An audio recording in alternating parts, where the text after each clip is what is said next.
This is Mario. Beloved, I continue to insist it's always best to start at the beginning. And that is where I try my best to dig deeply to find that sincere gratitude for yet another Tuesday afternoon of information and enlightenment, naturally and deliciously flavored by Armstrong ice cream. Yes, indeed, beloved. And at 3:30, we will be clearing center stage for beautiful Aisha to direct me to offer a crucial history question. And for you, my beloved, with the correct answer, beautiful Aisha will compliment you with a full quart of your favorite flavor of Armstrong ice cream.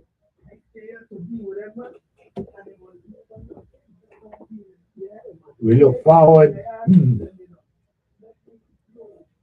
to an afternoon of information and enlightenment beginning at the top of the hour, beloved. Yes, we're looking forward to the 1 o'clock hour hosting Michael Henry, better known in radio world as the physicist. We're looking forward to hosting him at the 1 o'clock hour, where we will be further guided to what could be a pretty certain approach to, should we say, correcting, because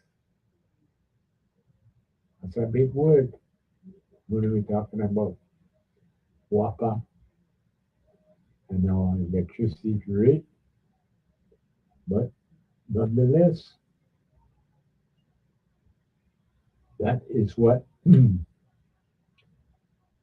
Mr. Henry has been doing very effectively, guiding us to the most sensible approach to a more affordable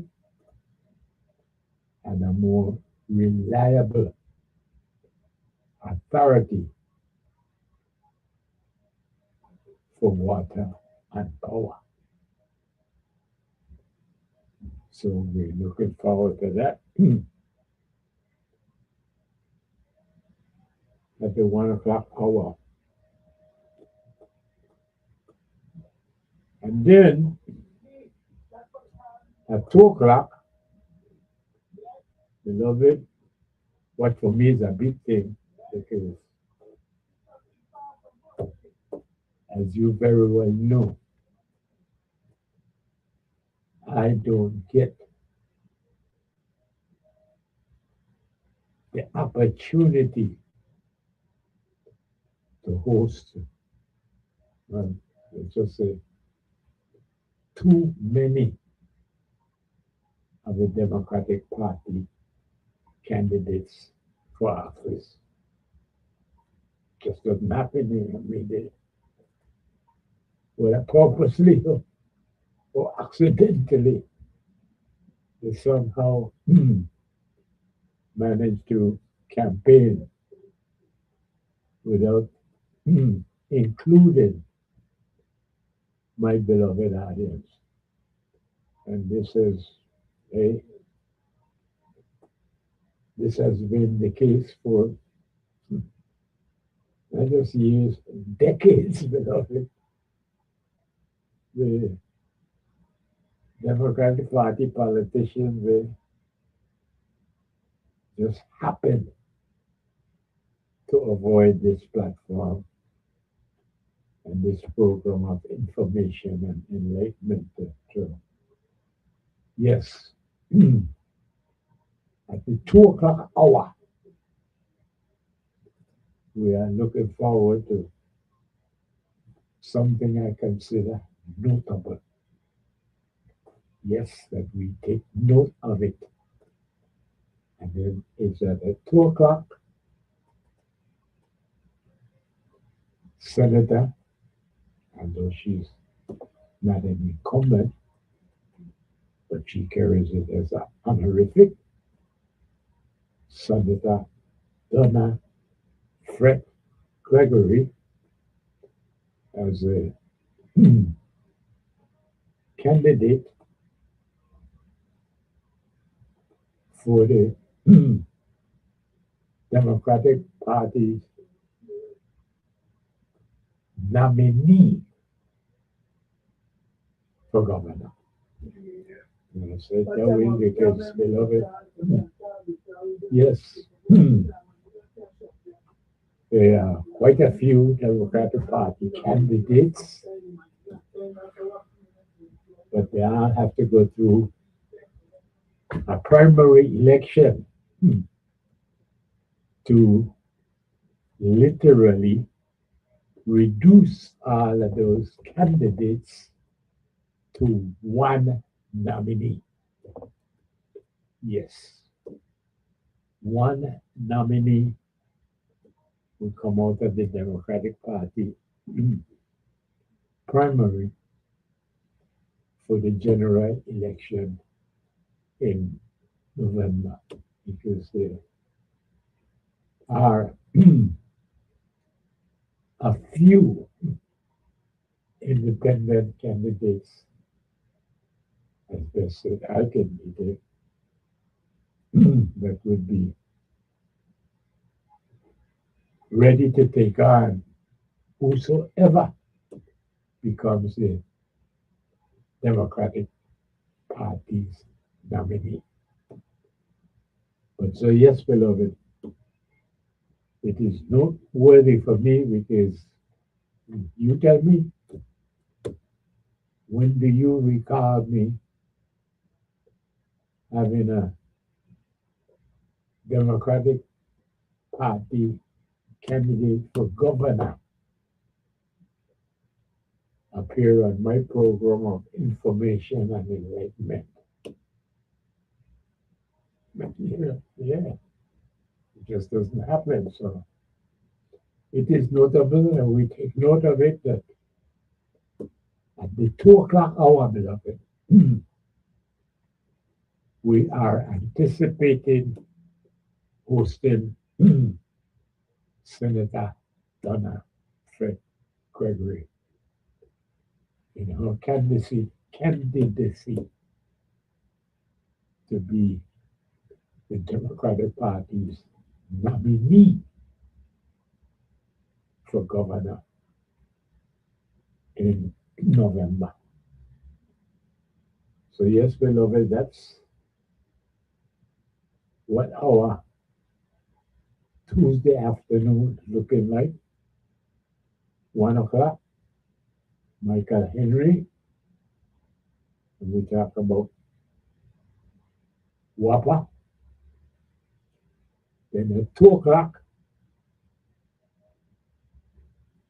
Then I Fred Gregory, and we talk about our candidacy to be the Democratic Party's nominee for governor. And then at 3:30, yes, at 3:30, we will have our Crucian history question. So that is how our Tuesday afternoon is looking like. And hey, we are anxiously looking forward to embracing it. In the meantime, beloved, let me put in a few words for Armstrong Ice Cream.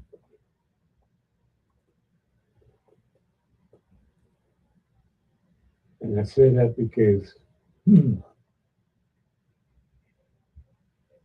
I am experiencing some resonance on the issue of packaging Armstrong ice cream. And having individuals come up and ask me, well, how's it going? Because it's a good idea. And I approve of it. And hearing those kind of comments uh, make me even more confident that is not just possible, but it is getting even more probable as this election campaign shifts into a higher gear. I think we'll hear some candidates literally mention the issue of packaging Armstrong ice cream. And beloved, as you've heard from me, I am totally convinced that the only drag, snag, obstacle really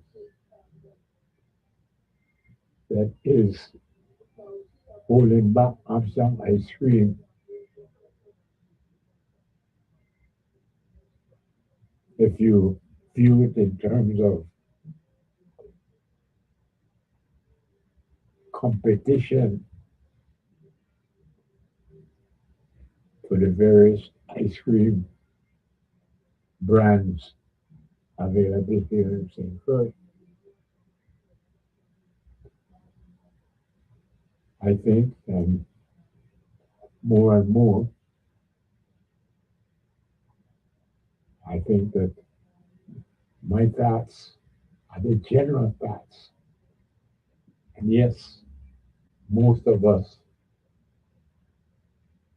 are convinced that given the opportunity, like being packaged and being available wherever ice cream is available, uh, I think that Armstrong ice cream will hold its own. And right here on St. Croix, it will very quickly become a favorite, whether it's in the supermarket or one of the so many gas stations selling ice cream. Good afternoon to you. Good morning, Mario. Good afternoon now. Good afternoon. So, Yes, Mario, welcome, my dear. Welcome. how are you? Old, slow, but good to go. Oh, you're still kicking just That's like the me. truth. That's the truth. I am old, I am slow, but I am good to go. I had to call early because I see you moved up Professor Henry's Yes, program for to today, one for sure. o'clock Yes, yes. because I came across an article um, about the meeting that took place with the Economic Development Summit on Friday Okay. regarding the reopening of the refinery. Have Uh-huh. you heard about this? No, I have not. I have not. And as I repeat every opportunity I get, I am always behind on current events.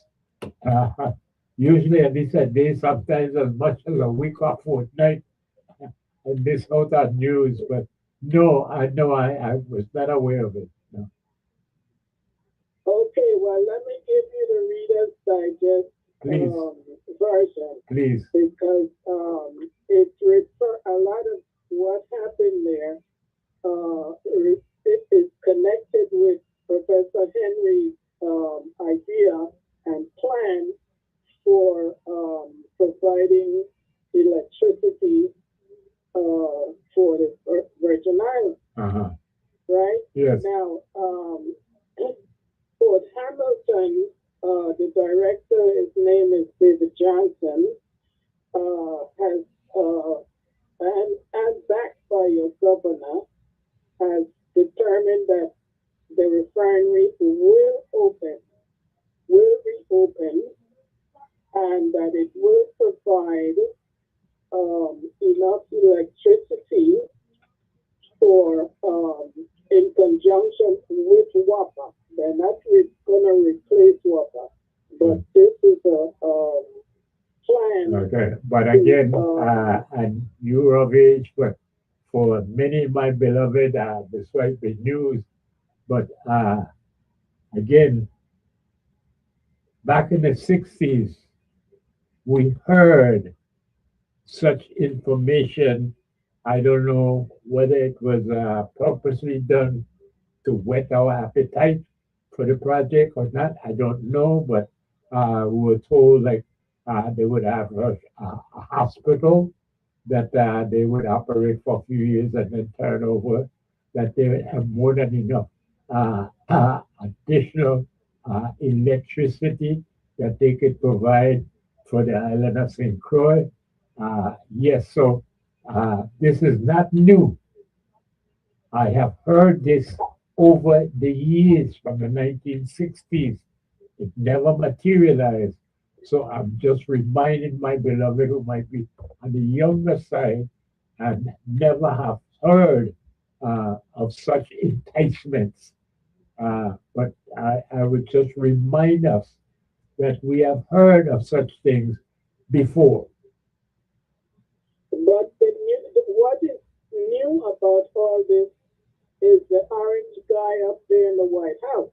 Uh-huh. Because if you follow what he's been doing with Venezuela Yes. and the oil thing there, our refinery is the closest one to Venezuela that could refine heavy crude Okay. that comes from Venezuela, Okay. right? Okay. So I mean, what he's doing is not as crazy as it might sound. It's a plan Okay. to, and so this reopening idea coming from Hamilton, what is it, Port Hamilton, Port Hamilton. uh, is not as crazy as it might sound. Okay. Okay, because there's a plan behind all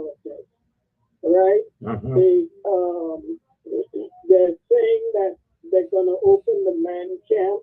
They're going to refine the heavy crude from Venezuela. They're going to replace the method that WAPA uses by, let me see, uh, with gas turbines, okay, solar, wind turbines, batteries, diesel, and aviator fuel, Yes. right? Yes. And that this is going to provide 100 megawatts of power, and that, in other words, that's just going to move all of this over on the South Shore, which they've been talking about, instead of over where WAPA is. Yes, Okay. I can remember Governor Melvin Evans actually built a plant on the South Shore that Governor Cyril King subsequently tore down and sold. Right. Let's not forget that. So, the plan that Professor Henry was talking about, I don't know if he read this article or if he attended this summit that they had, but I'm just giving him a heads up when he comes on with his Very program. good, very good, very good. But let me remind you now, you know, that again, this is not new. This is how Hess became Hovensa. Exactly. The same heavy crude, the same argument. No, there was no redhead in the White House. White House was still white, But yes, that was the same talk.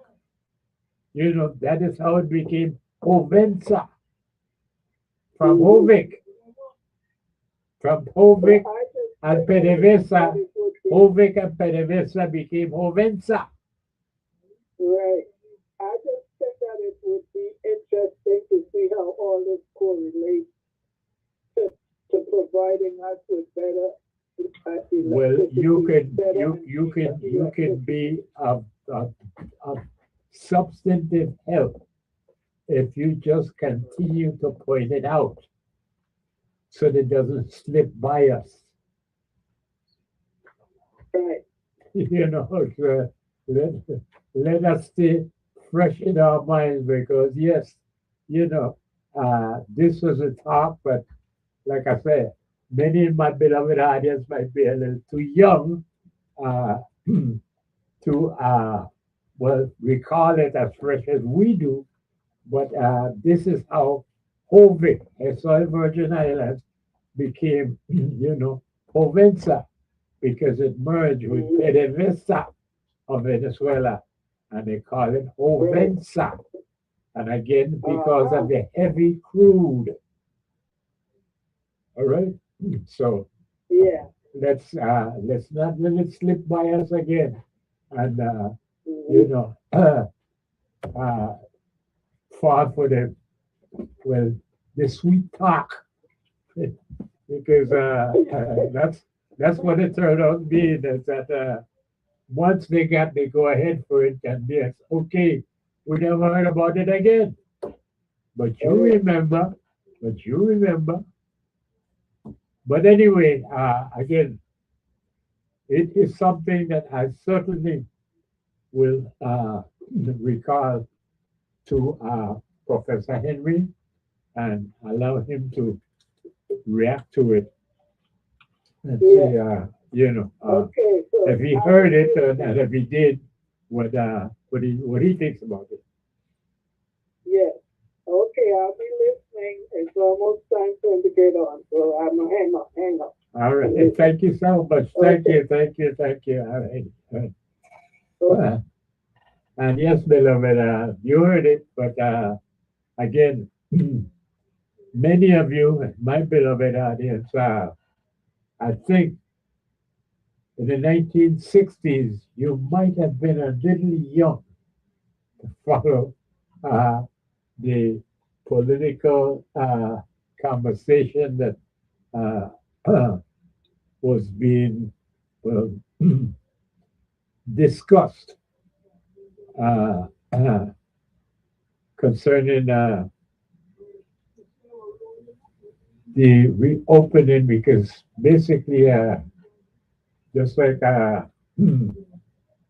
was it before the alumina refinery, Harvey, Harvey Alumina started out, and the last thing we know, it came out to be, what was it? It was Mark Marietta, something after the village, something, whatever. But again, uh, problems that actually surface, causes change in ownership and whatnot. That again, uh, Professor Henry could better explain it to us if we want to hear more about that. But I just pointed out that yes, uh, whether it was the alumina refinery that started out as Harvey, you know, or the oil refinery that started out as Hess Oil, you know, they did not close out as uh, Harvey and Hess. And I don't think there's something else after the Man Marietta. But anyhow, beloved, the point is just simply that we don't want to be taken in by the same kind of political talk uh, that we allowed ourselves to be subjected to in the past. And so we will thank God for that.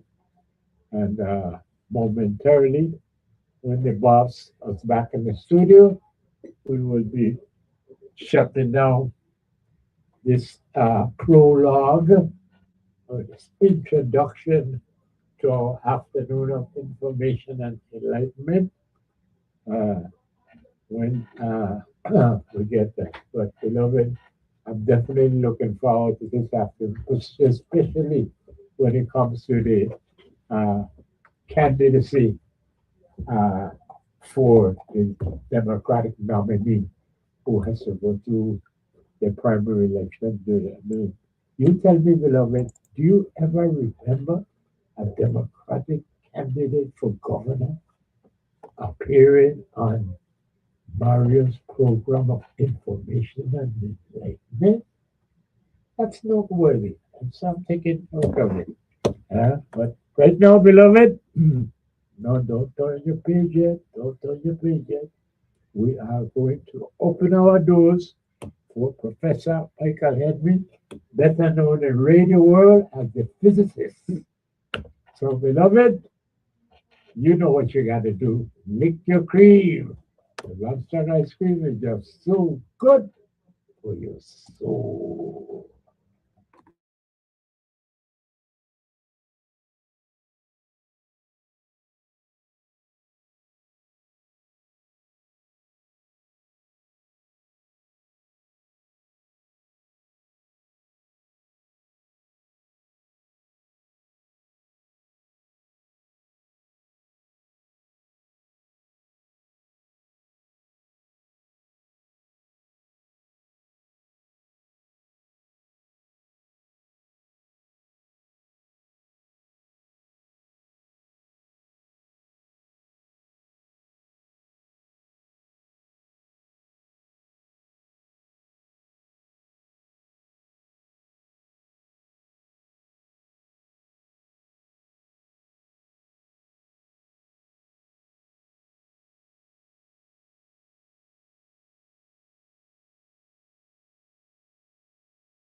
back, beloved. And yes, indeed, we don't have time to waste. We got a lot of information and enlightenment to digest. So let's get on into it.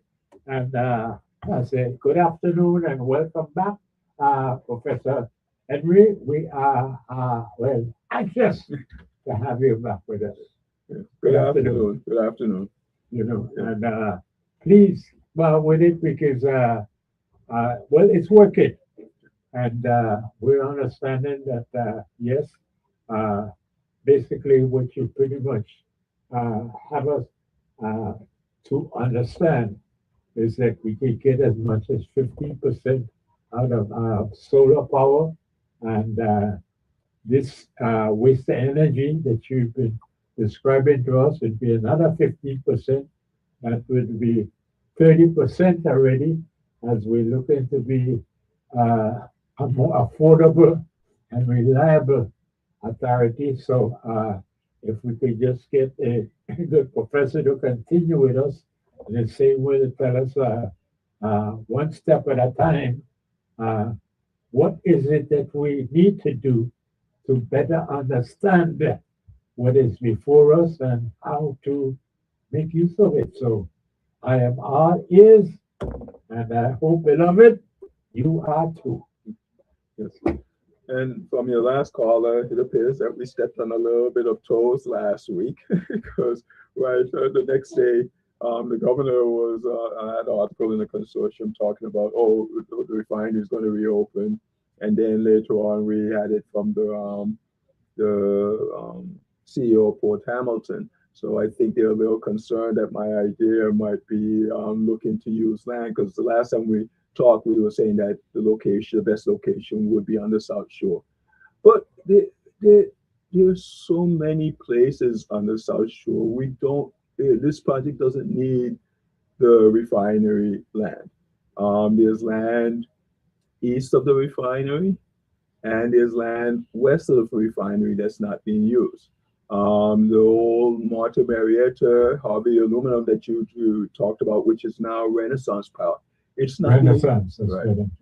It's not being used. So that's a possibility. It could be there. There's land west of there where the red dirt was that can be used for this. You could use. And again, just to help us follow, when he speaks of the red dirt, we talk about the bauxite that we know because we have many of our brethren from Guyana. They're all about bauxite, but it's sort of, it's not red dirt. Right. It's bauxite. Bauxite. We've got it in Guyana. Right. So that and then I believe I know those two lands, pieces of land can be connected because Diageo uses, but I don't know if they go all the way down to the ocean or not. Memory tells me they don't. But in any case, there's land besides the Ovenza, the lime tree was the last thing. So, but even that land, if the refinery was to reopen, and I have my doubts, but if it does reopen, it's not likely to reopen at the size that it was before. It's going to be more than likely going to be a smaller, and in fact, the last thing that Lime Tree was using, they were using the eastern portion of the refinery. At least half of the refinery, I would say, was not in 1/3 to 1/2 of the refinery was not in use. Gotcha. And so I don't see them reopening and using the whole of that space. So even if it does happen, but not when Ovenza closed, they closed for a reason. 19 refineries in the U.S. closed that same year because it just wasn't profitable to refine in the U.S. When you had refining being taken place in places like Nigeria, where they don't have the EPA, they don't have, they're unfortunately not as concerned about their citizens. So you can operate much cheaper in those countries. And so operating a refinery in the US was expensive, and these companies could not keep up. And that's where you see that Provenza, they went a long time without any real emissions into the air. Mhm. And it wasn't until the last few years that they had emissions into the air. Why? Because they were more than likely cutting corners on maintenance and projects, which then led to things breaking down. And why they were, because they were competing with these other refineries and could not. I see. So yeah, they Let me be a radio moderator because there's a caller okay, holding on and no one to discourage them. right. Good afternoon. Yeah, Mario. Thank you for your patience. Welcome. The professor is here, and well, you and him have more in common than I do, so I'm going to sit back and try to learn. Yeah, I wasn't able to get in. I don't know. We have some bad weather stretching from Florida all across Mississippi, Alabama, Louisiana, Texas. No, across the So south. I wasn't able to listen to the radio, but I was able to dial in. Okay. So I didn't know why it was. Is it $10 there? Yes. Okay, Brother Henry. So we still on WAPA today. What? Yes. What stage of WAPA are we at the beginning or the end? Let's say the middle. I see. I continue to wonder what is it that can be so hard with a very small power production, generation, transmission, and distribution system. Small in the fact that it's only 13.2 kV, and maybe some portion of it is 34.5 kV. But those are the first steps of very high tension. I mean, there's high tension that goes all up to 500 kV, 500,000 volts. I mean, so what can be so hard? Were you able to find out what is the problem? Well, the problem is that they're using expensive technology to generate power. First, they were using oil. Now they've switched to propane, which is cheaper. But that switch didn't seem to go well, and so they're having problems with that. So even yesterday, I saw in the news that St. Thomas was on rotation for pretty much the whole day, and I'm not surprised. Why? I think I mentioned it the last time that they've had this problem before, maybe 2 years ago. Carnival. There was a bunch of people there drawing power, and most of the people from the States, so they're not used to this heat. So more than likely they were running their AC 24/7. And so they used up a lot of fuel. I strongly suspect that what went on yesterday was they are low on fuel. And so they're doing these rotations to save it.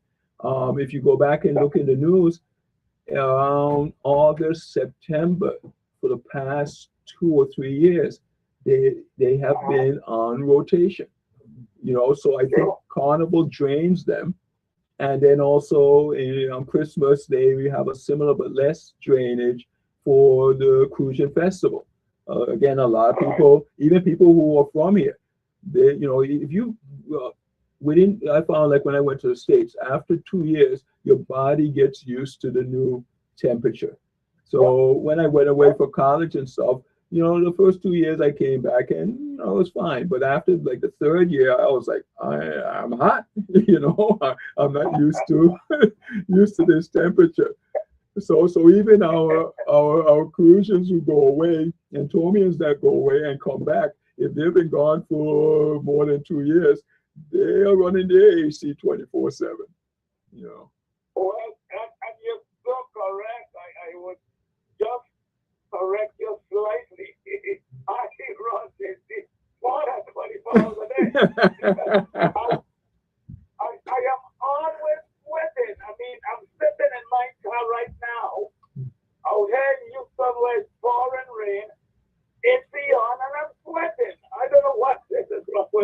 I'm always happy. Yeah. So certainly, when I come home, I don't have any home there that I live in now. Whatever properties I own, they are rented. So I go in hotel where I can have the AC turned all the way up. You and just about everybody else who on a plane coming down is going to do that. Yeah. And so I know they have to have a serious fuel demand during Carnival. And then I think they find themselves low on fuel. And as I said the last time, this is one of the good things about waste energy. More people coming in, more waste. So when they leave, you have a glut of waste that you could use for energy. So this makes sense in so many, when you look at our particulars and what happens to us, this makes sense in so many different ways.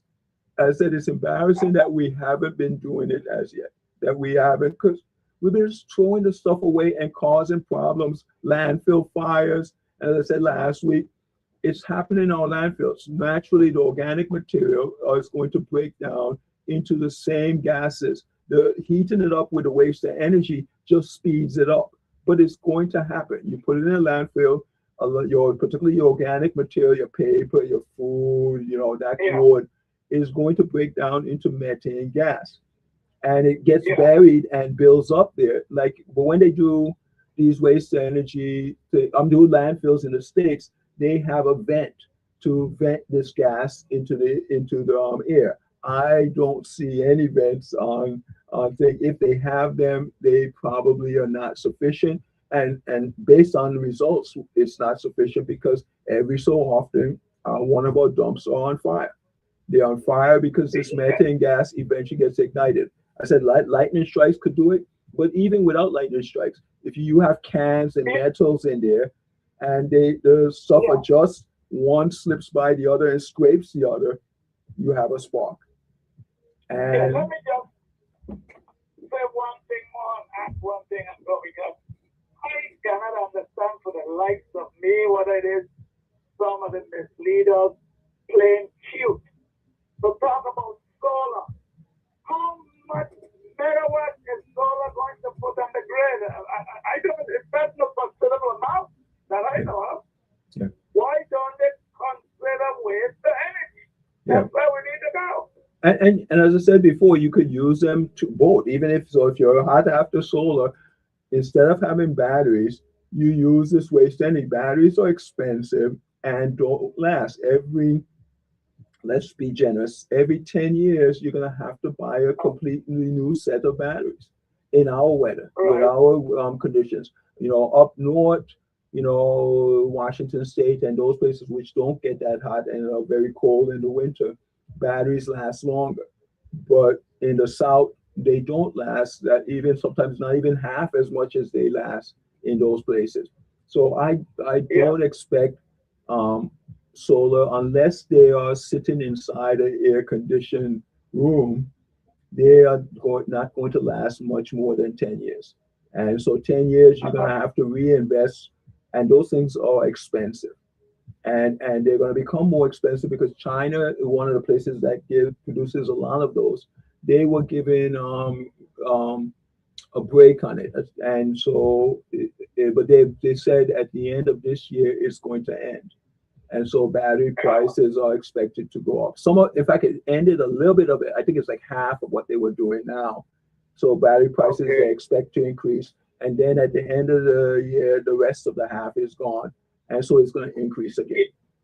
Yeah, but let me just say this and close for now. I asked Mr. Knight one time, we were talking about whether they were at 34.5 kV yet, and why not at 69.5?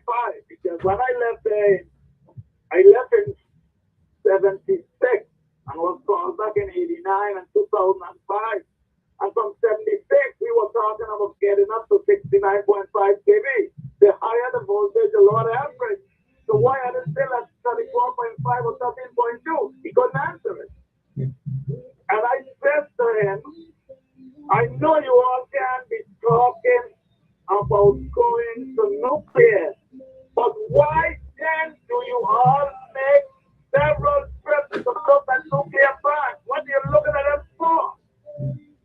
Yeah. I don't know. I truly don't know. It's just a trip to go somewhere. Yeah. It's I unlike don't know. people. Concentrate on what to be done. Let's get the waste the energy going. I mean, they're not following. No. And I've read up to about 5 or 6 consultant reports. They don't follow what the consultants recommend. Yeah. So No. I don't know. I really don't know what to pay millions of dollars in consultancy fee, whether it's they, the PSC, whoever is paying it. Of course, the ratepayers is who's paying it. Yeah. Yeah. Nuclear is. Anyway, I'll continue to listen. Yeah. Nuclear Okay. is nice and clean when it doesn't have a breakdown. When it has a breakdown, or that's when it gets really nasty. But if it operates as it's supposed to, but the thing is, let's be real. It's highly unlikely that the U.S. will let us do nuclear. And nuclear is tightly regulated. There's a Nuclear Regulation Council, I believe is what they're called. And a black woman was ahead of it about maybe 10 years ago. But they control all the nuclear power plants. And the power plants have to account for all of their nuclear uranium that comes in and leaves. Because the problem is after it's not, when the uranium is no longer efficient, useful for power generation, it nuclear decays into plutonium. Plutonium is what one of the first 2 nuclear bombs were made of. One was plutonium, the other one is uranium. You can make a bomb with the used fuel that comes out of nuclear power plants. So what they do is they take this used fuel and bury it in the mountains somewhere in one of those states that are not populated very much, Montana, Wyoming, whatever. And they have people garden it for decades. So it's something that's tightly regulated. We're an unincorporated territory. We have the right to be independent if we want. I don't think they're going to want to give us a nuclear power plant when we could decide, okay, we don't want to be a part of the US anymore. Goodbye. Yes, they could probably take it out at that time, but I don't think they're going to want to run that risk. Too much of a headache for them for too little bit of a gain. So I just don't see that ever happening unless we become a state. Then once you're a state, you can't. It's like the mob. Once you're a made man, you can't say, okay, I don't want this anymore. The state, we not even 90,000 Right. population. And We not even size of a county. so we couldn't be on our own. More than likely, the only way that could happen is if we're part of Puerto Rico, which I don't know how many people would want this, because we already see how we're treated now. We get the Puerto Ricans take care of the Puerto Ricans first, and then they worry about us. And so in terms of our stores, a lot of times the shelves are, the certain product, you could go months without getting it. We don't get it until when they have enough. All the stores in Puerto Rico are tended to. Then they send stuff over to us. So being a state with Puerto Rico is just not. Things will get worse than what they are now, and we already have hints of how we would. I mean, look at the whole thing. Well, I guess that's a different thing, so I won't bring that. But yeah. So nuclear, I don't. And 2004, 2006, I sat down and looked at all of our options. So physics is the science of motion and energy. So this energy falls in my lap. And then especially the type of physics I do, atomic, molecular, and optical physics. That is what would explain just all of the energy sources. So I sat down and looked at what were the possible energy sources. Nuclear, I was like, yeah, but don't see that happening. I also looked at wave energy, which the caller last week brought up. And that works on the motion of the waves. And so, of course, I was interested. But when I looked into that, so far right now, technology is not where it needs to be for us. It's a up and coming kind of technology.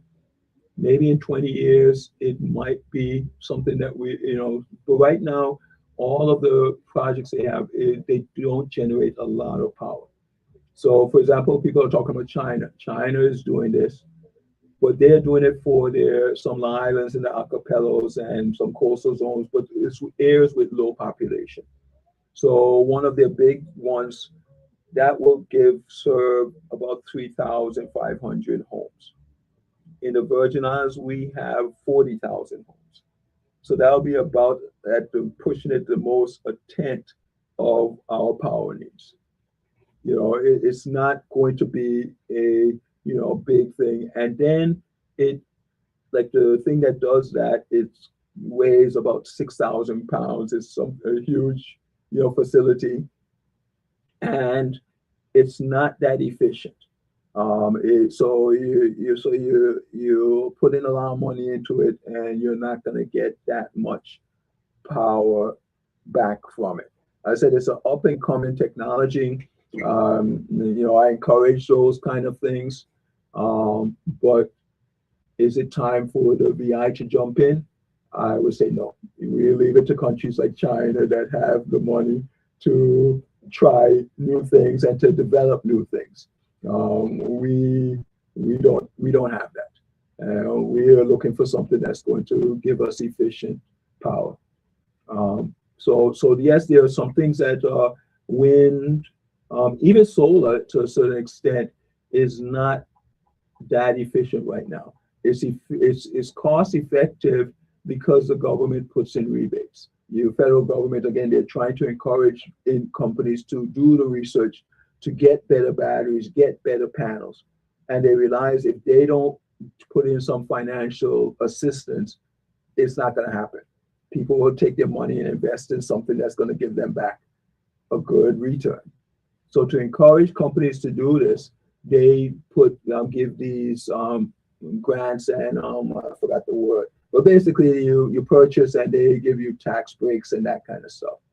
Now with those, it makes solar reasonable for home and other places because you're getting tax. But naturally, if it wasn't for the federal government, they would be too expensive of a means to do this. And I encourage it, because it's what's necessary. Eventually, it will come to the point where it's by itself, without the government doing anything, it's an efficient way to do it. Batteries will last longer. People are doing research to do that. And I have faith in them that they will eventually come up with a way to make a better battery that's going to last a longer time. But are they there now? For us, no. And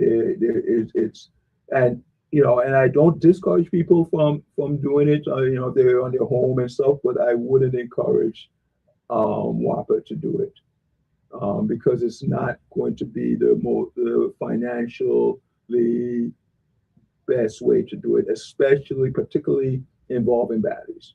The panels, yes, I think the panels are to the point now where it makes a whole lot of sense for us to use it. But we need something for the nighttime. And as I said, waste energy makes perfect sense to be that thing because we separately have to deal with our waste. You have humans, you're going to have waste. I mean, even if humans weren't here, trees are going to fall. You're going to have waste. So if you have anything living, you're going to have waste. You have humans, that waste is going to, quadruple or even more. You're going to have a whole bunch more waste. And so this makes sense to do. I said I'm a bunch of contradictions wrapped together.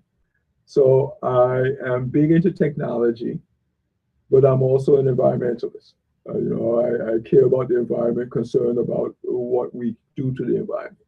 So I'm not big on incineration. I'm more the pyrolysis seems to be the best. It's the technology, gives us energy, and it's the best environmentally less environmental impact. So that's what I think. I said only makes sense. It's going to take some effort, but I think the effort's going to be worth it, and it's also going to create jobs, and jobs in areas, and keep some of our young people, particularly the ones who are into science and engineering, will keep some of them home, and so for all our concerns, well, I shouldn't say all, 80% of our concerns that you hear people talk about, and I think this will heavily impact them in a good way. So, and as I said, I don't see this as a threat to the refinery. There are other spaces, in fact, other spaces that make more sense. So unless somebody is concerned about aluminum refining and wants Harvey or Martin Marietta to reopen, I don't see how this becomes a threat. Well, why don't we actually look into what it would require of us as a community, as a territory, to invest in what hopefully would amount to this 15%. The waste is there, right, and as we clearly understand, it will be there. So it's about, well, what is the most efficient way forward to begin converting this waste into energy? Right. So first, of course, you'll have to build a plant. There's going to need a furnace, a chamber to burn it in, a distillation tower to separate. With these things, I mean, what kind of investment are we talking about? Right. So I think the last time it can go for a lot, facility the size that we would need. It can go from about 1.5 million to 5 million. 5 million is if you have all the bells and whistles. So we can decide how far. So we want exactly what we want to do. So I said, for example, you can recover metals from it, but you don't have to. But if you're going to put in something to recover metals, that's going to be, extra cost. So there are different things that will have choices on. And so it can, as I said, for our size, around, and 5 million is probably, again, too big, because that's actually for something bigger. But then we also need two plants, one on St. Croix and one on St. Thomas. So my estimation would be somewhere in the 2.5 to $3 million range, which I can't see how we don't get this from the federal government. They have to be aware of our energy concerns, our limitation in getting fuel. And if they're not, we can easily present to them, which I seriously doubt. I don't see how they cannot. So I think, and 2.5 to $3 billion, that kind of stuff they lose track of. That's not money to the federal government. That stuff they falls out of their pockets. That's just change to them. And to the impact that it makes, we're losing businesses, we're losing people. Their federal agency wants our, so who does that? EPA, I guess, and FAA for St. Croix wants the landfill to close. So their federal agencies want our land, are saying your landfills, you need to stop collecting trash and putting trash there. So there's so many different reasons. Let me interrupt you. When you say $2.5 million, are we talking about $2.5 million for St. Croix. And No. I would say for the whole thing, for both islands. I think it will come to about $2.5 to $3 million for both islands. Yeah.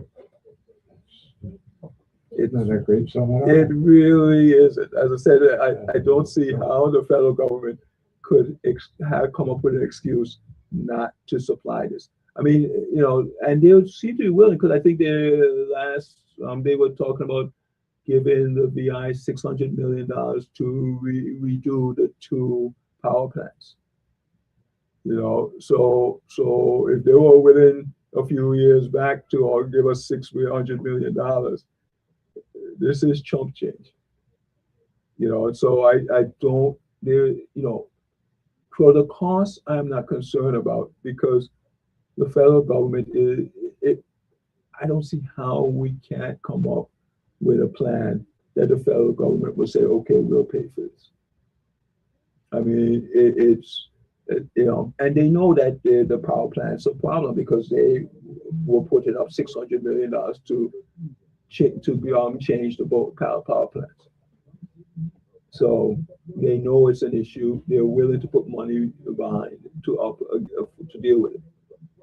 We just aren't willing to do the work to do it, and it will take work. I'm not, you know, so I'm pushing on WAPA to do some stuff, but I understand why they haven't and might be, you know, running from it. It's going to take work, and they already put it in a lot of work just to keep the power on. So they're already strapped, you know, for time, and this is going to require more. But, you know, we got to put our big boy pants on. This is what being an adult is: doing what you need to do to make things better. Well, let me understand this clearly. We're talking about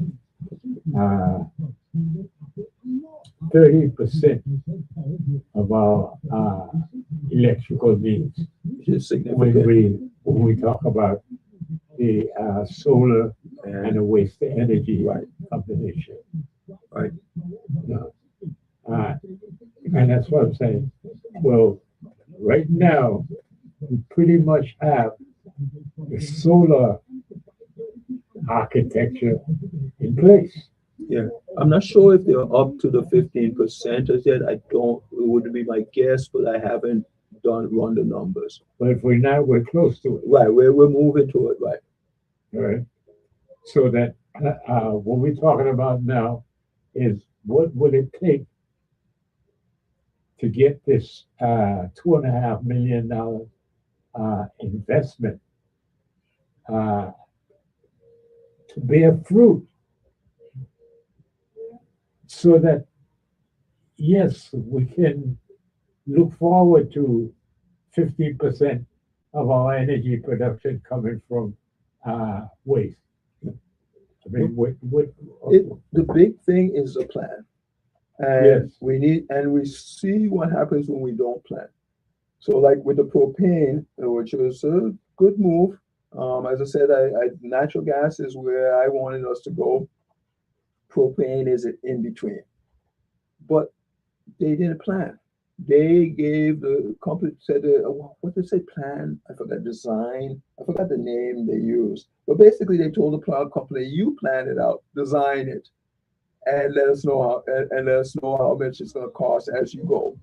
And so it went from a $4 million project to $162 million project.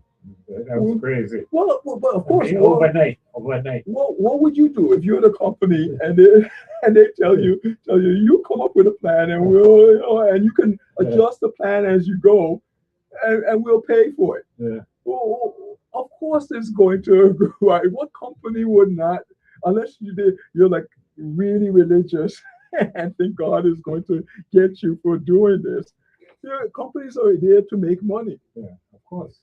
And that's what right. So we have to do the plan, and we have to. So I mean, I think their excuse was that so they have to kind of slightly bury the tanks, and they said that the rocks were harder than they expected. So it took more to dig down to do it. I'm like, I'm sure there's a geological survey out there that tells you what rocks are in what location. Not that I know there is, because I have a relative that's big into GIS, Global Information Systems, and has pointed me to the geological survey for some projects that I was doing. And so I'm like, how, if you sat down and did any real planning, how do you not know that these are the rocks that you're going to have to drill into? And it's not like the rocks change, it's not like one time they're this type of rock, and 2 years later there's something, so yeah, it's, we have to do the planning. We have to do the planning, even if we are not going to do the work. We have to do the planning so that we can know when somebody is trying to take advantage of us. Like, in fact, I think I didn't, but I was 6th grade through 11th grade. I have an uncle that does auto body and mechanic work, or he used to. And I thought to myself, I was like, okay, I'm gonna have a car sometime in the future. I'm not gonna be a mechanic, but I'm gonna have a car in the future. So I was like, well, let me ask to come down there on Saturdays and work with him to learn, so that I could fix some of the things, change my oil and that kind of stuff. And when I carry my car into the mechanic, I have some idea of what's going on. And so I can know whether they're leading me down the wrong path or does this seem reasonable. And so I did that from 6th grade to 11th grade. So even as a child, I realized, having information, even if you're not going to do the work yourself, is valuable to have the information to know what's going on, and so you can make the right kind of judgments. So we as a community we need people in every area there is, so that when something comes up, we have somebody that's loyal to us, that will be looking out for us and be able to tell us when we're being led astray. But that's what I'm looking towards. Hopefully, us taking advantage of the climate that we're in, which is a major political climate, in that this November, we're not just talking about the first branch, the legislature, but we're talking about government house. Yes. And an executive administration. And so what I'm looking forward to is being able to convince candidates that it is worthwhile to invest in individuals, or I don't know if we have companies here in the territory, but how do we in-house begin to come up with a workable plan for this waste to energy? Yes. What do we need in terms of this furnace work with St. Thomas or St. Croix, to be able to make use of all of this waste? So how do we break this down to make candidates just comprehend that this is something doable, and that yes, we can in fact come up with a plan so that the 37th legislature, which will be sworn in come next January, would actually, go to work in trying to come up with the plan. Well, that go ahead. Well, I guess one of the things that might help is if we start putting a list together of the many places in the U.S. that are doing this, because there are many places, many cities that are run very well, Even the federal government was doing, I believe they still are doing this on national parks land. They were in the North Maine, I believe. They were giving a few cities the ability to put a waste to energy unit on the national park land. So this is national park land. So they're concerned about the environment. Yeah. But they were planning to do this because it makes perfect sense. It's better than having trash all over the place. But this is what I'm talking about. How to make this plan so practical that even our political candidates, can see the return in investing in what simply would be for the 37th legislature to come up with a plan that we could easy enough convince the federal government, require the support would help us with our waste problem and our energy problem. And the federal government, as I said, there will be no excuse for it because there are federal agencies that are using this. Where I went to grad school in Huntsville, Alabama, NASA Marshall Flight Center's headquarters there, and it used to be called Army Missile Command, but I think they changed their name. But they're on one compound. This is where all the rockets for both the space flight and for the missiles are developed. At the end of World War II, they rushed in, grabbed Germany's top rocket scientists, and dropped them in Huntsville, Alabama, and it was like, you're now going to be making rockets for us. So that's where all of the U.S. The Patriot missile, and now also the drone technology is being developed north of there. They use and have been using for 32 years renewable waste energy to heat the compound. And now they're moving towards using it for electrical energy. So they have been doing this. And I was there during this time and did not know they were even doing it. So this is telling you it's not blowing smoke. And they're using the low technology. They're using incineration. And there's no air quality problem there. They were saying that their system takes a garbage truck full of garbage and reduces it to a wheelbarrow of ashes. They say that for those 32 years, their landfill has not increased in size. So that's, again, another example. And there are many examples of this being used by the federal government effectively. All right. We got a call I want to bring in, but what I want you to do to lead us in the direction of being able to convince candidates. Right.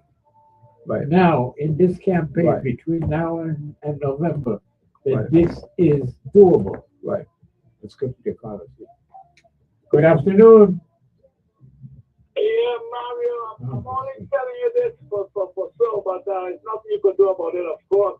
Once I'm on the air talking with you, I cannot get to listen. I don't know where you are in the conversation. However, I would say what I think needs to be said. From back in the early 60s, after I graduated from high school in electricity and wanting to be an electrical engineer, of course, I turned to the then College of the Virgin Islands. It was not a university yet. And the only course that they could offer me was elementary surveying. Which surveying is okay, but I want to be an engineer or anyone. I just see, look, you got cut off. Hello? Hello? The line dropped. Well, you did say they were having weather, so Yeah. it might be their side. Yeah, might just very well be. But again, but this is what I'm looking at, because you can visit me, and I'm just as ignorant of this technical stuff as well. Yeah, the average man on the street, we don't know about this, and so this is what I'm trying to get an understanding of, you know, how practical is it for us to expect that this could be made so easily understood that candidates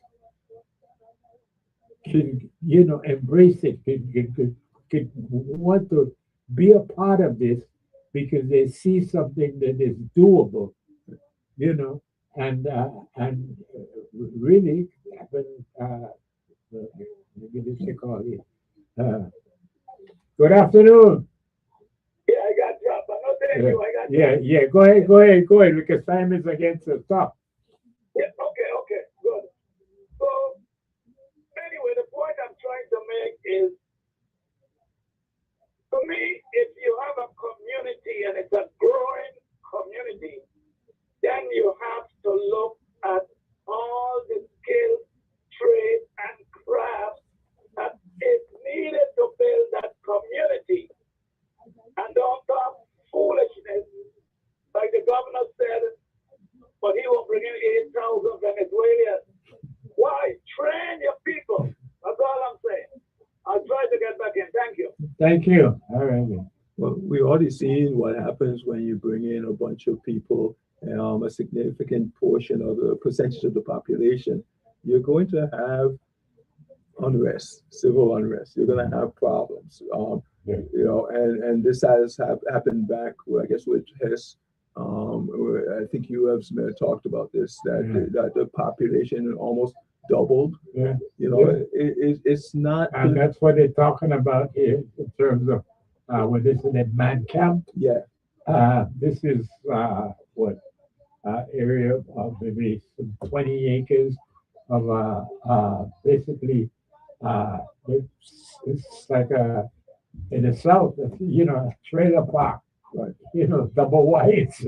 And people, so these people grew up in different areas with slightly different culture. So you're going to have some bit of a culture clash, and also just in general, you need to develop your people. I don't see how anybody thinks that not developing your people is going all to the be more reason, Michael, Professor, why I would like to, again, direct you to helping us to get candidates to see I think the viability of this waste of energy. So, easy thing, you bring up the current problems with waste management and our dumps catching on fire, and having to ask Puerto Rico to send their National Guard over to put out our dump. Yeah. And then our firefighters dying at a relatively early age of things that are known to be connected to smoke inhalation. Oh man, you give me like in a matter of minutes we'll have with us Democratic candidate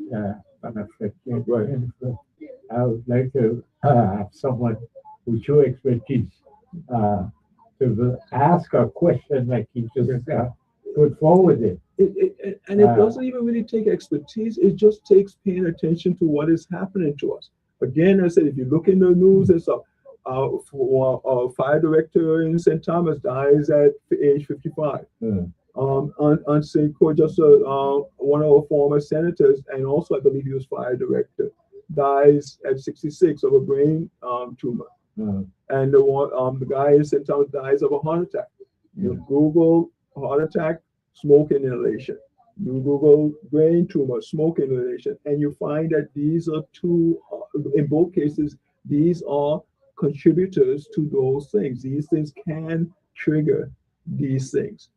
You look at the fact our dumps. You ever saw you look in the news and one of our dumps are on fire. Anguilla has been on fire like 3 times in the last maybe 3 months or 4 months. Just keep track of the news, and it tells us we need to do something with our waste. What we're doing is insufficient, and it's causing injury and damage. The last time with the Anguilla, the people in the neighborhoods west of it were complaining of toxic smoke interfering with their breathing. And it's like, well, of course, you have all kinds of stuff in that landfill. So that then the power outages again just yesterday in St. Thomas. Power outages, waste problem. Power outages, waste problem. It doesn't take a genius to connect the two and see that if we use our waste. We don't have a lot of genius in our political. But we don't need genius. Community. We need people who are paying attention, and in fact, that's the minimal requirement for somebody to be governor or senator, because they're going in there to vote on things that for us that we can't. So they need to know what's happening and what's affecting our community. If they don't know that, then they should not be in that position. That's the minimum. That's like a math teacher. The minimum you want from a math teacher is at least to be able to count.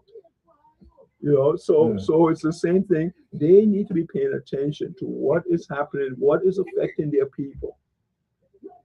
And if they do that, it doesn't take a genius. If you know about waste to energy, which I don't know who doesn't, it doesn't take a genius to figure out this is a solution to 2 of our significant problems.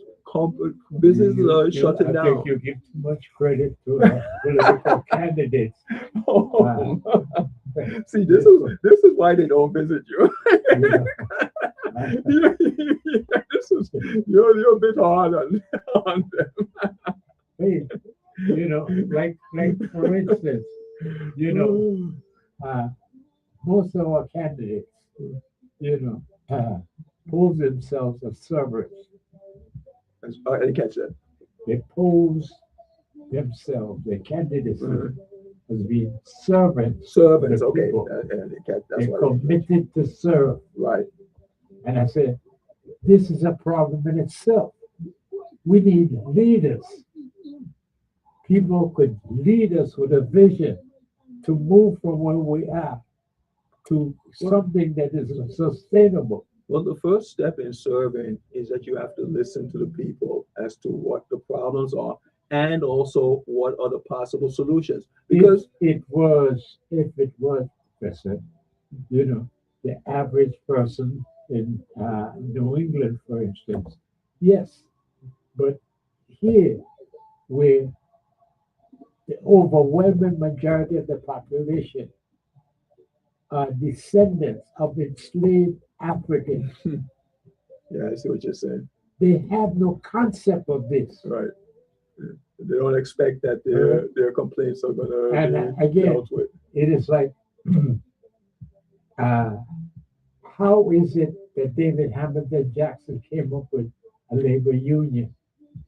Because there were so many Bajans that they had brought to fill in when the so-called coolies they brought from India didn't work out. Right. They just told them, said, listen, we have what we call friendlies, which sometimes all we get is 50 cents for the week, but we put 2 cents in the friendly. Oh, okay. And every week, a different person, gets all of that. This is what gave up the concept of a labor union, the power of labor. And I say this to point out to you that we had no such idea. Right. Right. And so, but turn out, we came up with the first legal labor union in the entire region of the Caribbean. Right. Which is what my point in a sense is. We look to our political leaders to come up with the ideas, but what they really do is that they're in contact with a lot of people, so they get a lot of ideas. So the idea, like for example, the friendly, It wasn't David Hamilton that came up with the idea. He talked to the Bayesians and that's how ideas go about and how the world works. So a leader, With can't so much that expect. we could have somebody like him to ask questions of the candidate, like uh, But what we need from Democrat. our candidates are candidates that listen to people, talk to, have a lot of different people, get different ideas, and then figure out which of these ideas is the best one. That's what we need from a. That's a good leader. The The leaders, last I word mean, is yours. yeah. Right? Leaders can't. The president has to make decisions on education, taxes, military, finances. No one person knows all of these things. What they do is they have a collection of people, experts in these areas, multiple experts. So 5 people to come in and tell them, this is what I think you should do with Iran. And then the president is supposed to pick the best one out of those 5. They're supposed to be able to hear 5 different good ideas and figure out which is the best one. Very good. Beloved, until next week, can't wait, can't wait, can't wait, can't wait. Lick your cream because Armstrong ice cream is just so good for your soul.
Welcome back, beloved. The much anticipated, yes. Uh, we have in the house, how is it? It's Donna and Rodney. Yeah. Sir. Uh, beloved, Donna Fred Gregory, Rodney Moorhead. They are candidates to be the Democratic Party's nominee in November. But you got this thing called the primary election that will determine who is going to be the nominee.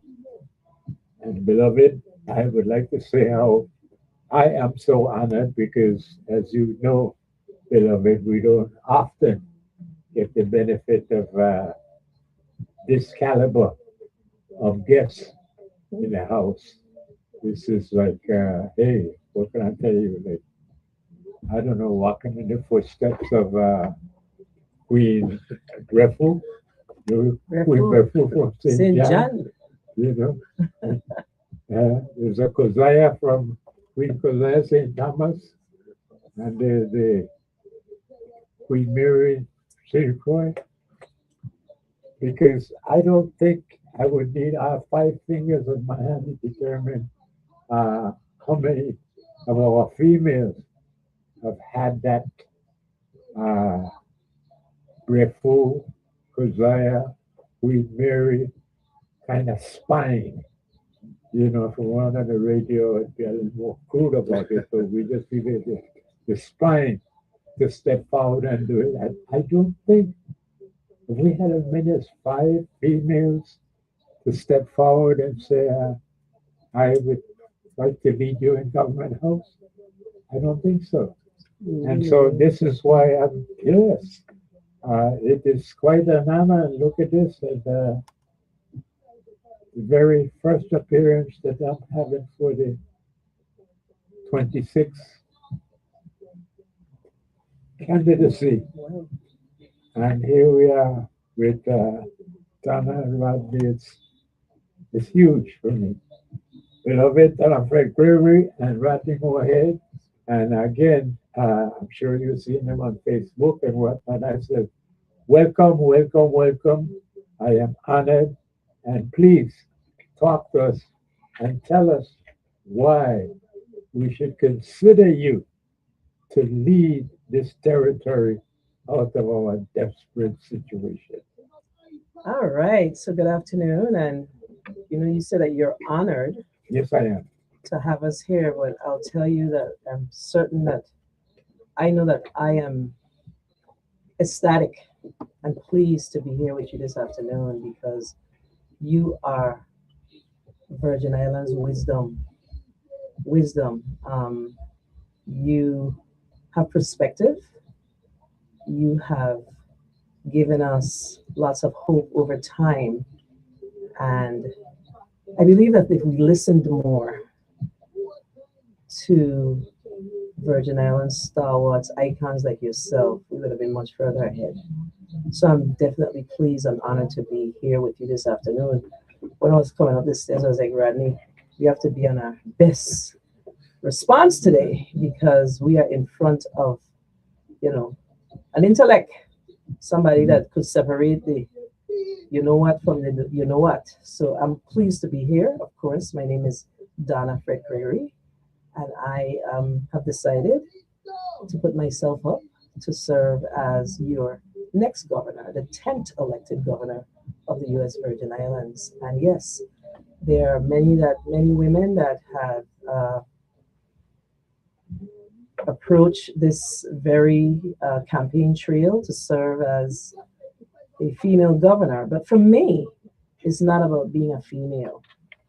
People are saying, oh, once you guys win, you'll be the first female governor. No, I want to be the first governor or one of the governors that really care and one of the governors that really toil the soil to work within the best interest of the people of the Virgin Islands. That's what I want to be. I don't want to be considered the first female governor. I want a legacy where when Rodney and I leave office, that we will be remembered for decades in a very, very positive way, that we actually were able to pass the mantle on to the young people at the Virgin Islands and say to them, it's your turn. Take it, because this is what we've left for you. A place that you can be proud of. So we're running for governor and lieutenant governor. Of course, I'll let you Bradley speak, but because we care about the Virgin Islands. We are sons. We are a son and a daughter of the soil. As I came in, said we were making a joke. I said, Bradley's a Crucian, and there's a half Crucian. But I go that little water down, but that's okay. But we are Virgin Islanders, and we really care about our community, our territory, our people. And as I look at Rodney and myself, Rodney has served in office in his position as an educator for many moons. And I'm sure he'll talk about that, but I've served in government for 30 years, and then I served in the legislature for another 6. I raised my kids. I have 4 children, and they've done very well. So I'm really doing this, and I have 3 grandchildren. I'm really doing this because I care about the Virgin Islands. I go right off in the sunset. But you know what? The Virgin Islands need us. They need people like myself and people like Rodney who want to make a difference, who have toiled the soil, who have lived this, who have experienced the hurricanes and the hardships from long before 1989 when Hugo, long before Hugo. We've had a couple of storms here that has given us has damaged our infrastructure. So I'm proud to be a Virgin Island. I'm proud to be here saying that I am looking to ask the people of the Virgin Islands, St. Croix, St. Thomas, St. John, Water Island, to be the 10th elected governor of the Virgin Islands. And not because you know me, not because you think I'm a fireborn, if you want to call it that, but because you know that I care. And I'm going to take night and make day to make a difference in this place. That's why. So it's truly a nostalgic moment to be here after listening to you for so many years over the radio, all the knowledge, information, the fighting, and you're always fighting for us. You're fighting for our people, and we really appreciate that. For myself, being a leader and educator for over 30 years, I was looking up for the future. And that's what I want to continue doing by seeking this position.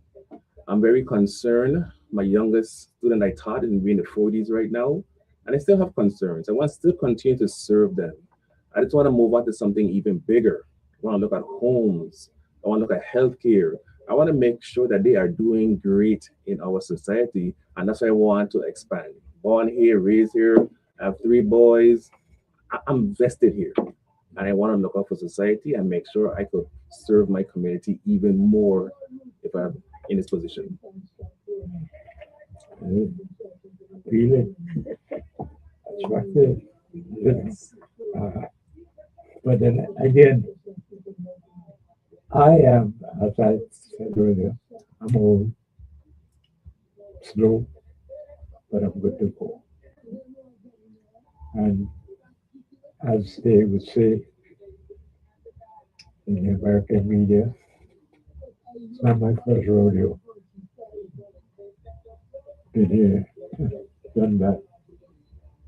And since 1970, when we get the authority to elect our own government, I have been looking forward to leadership. And I thought it was something that was confined to the first branch of government. There was the committed to serve. They to serve you. And like I said, since 1970, hoping for leadership, not servants.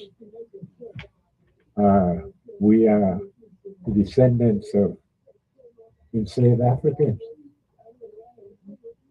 It hasn't been a century yet that we have secondary education. That's been 100 years that we have a high school.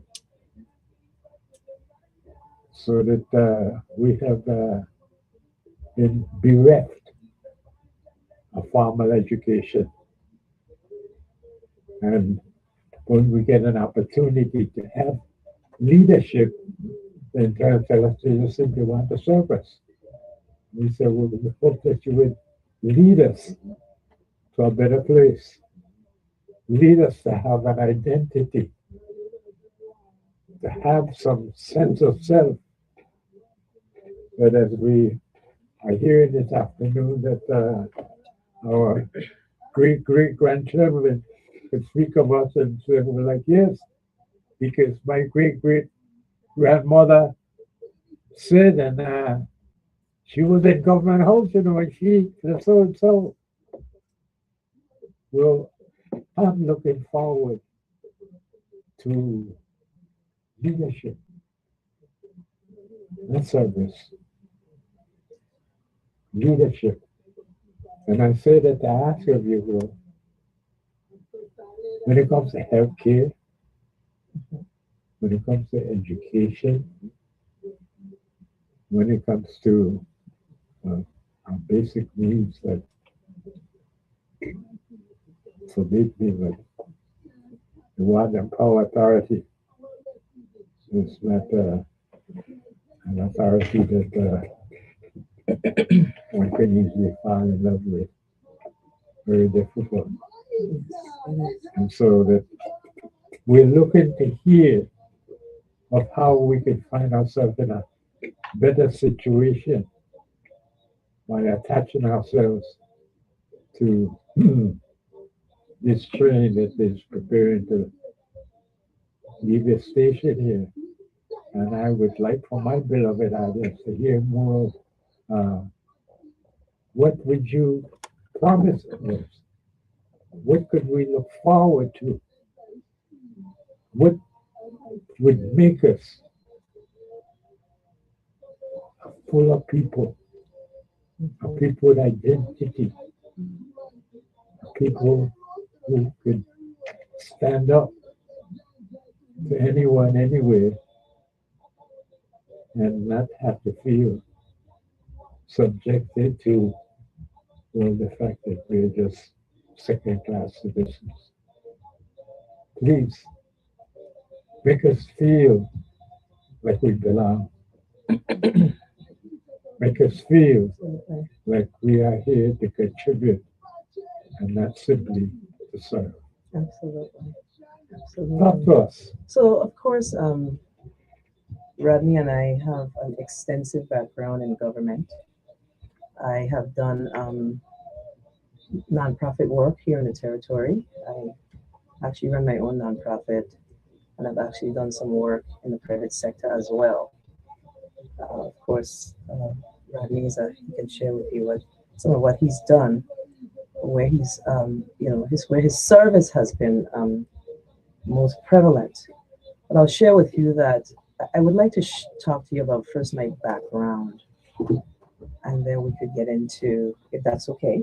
Please. Yes. So of course I am my background is finance, and I have served in various capacities in this government for many moons.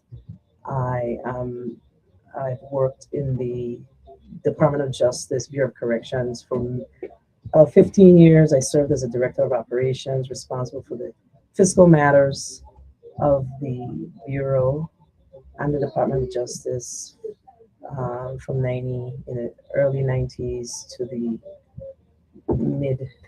early 2000s. Then I moved on. I actually worked at the Department of Education as the director of operation, the deputy commissioner of finance, then the assistant commissioner of operations and finance.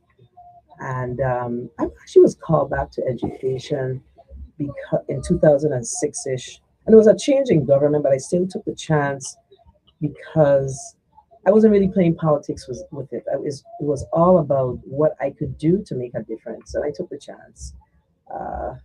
And I went back to education. I went to education and served as the assistant commissioner, deputy commissioner, to assist with us addressing the challenges that we have in federal funds. When I went there, I was on that compliance agreement. Federal funds were being returned by the millions every year. And by the time we were done, my team and I were done with that administration. I was in 2013, 14. It opened up 2014. the Department of Education was not sending federal funds back to the level. They were sending funds back based on if an open purchase order had $250 left.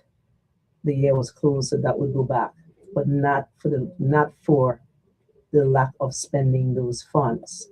Of course, we find ourselves pretty much back into the same situation. And again, that's one of the reasons why we're running for office. I actually served in the legislature. We're running for office because we are, two leaders who have vast experience in management, in Rodney's case, and my case, in management, in administration, and in finance. And we're at a place right now in our government where we need leadership who understands the inner workings of our government.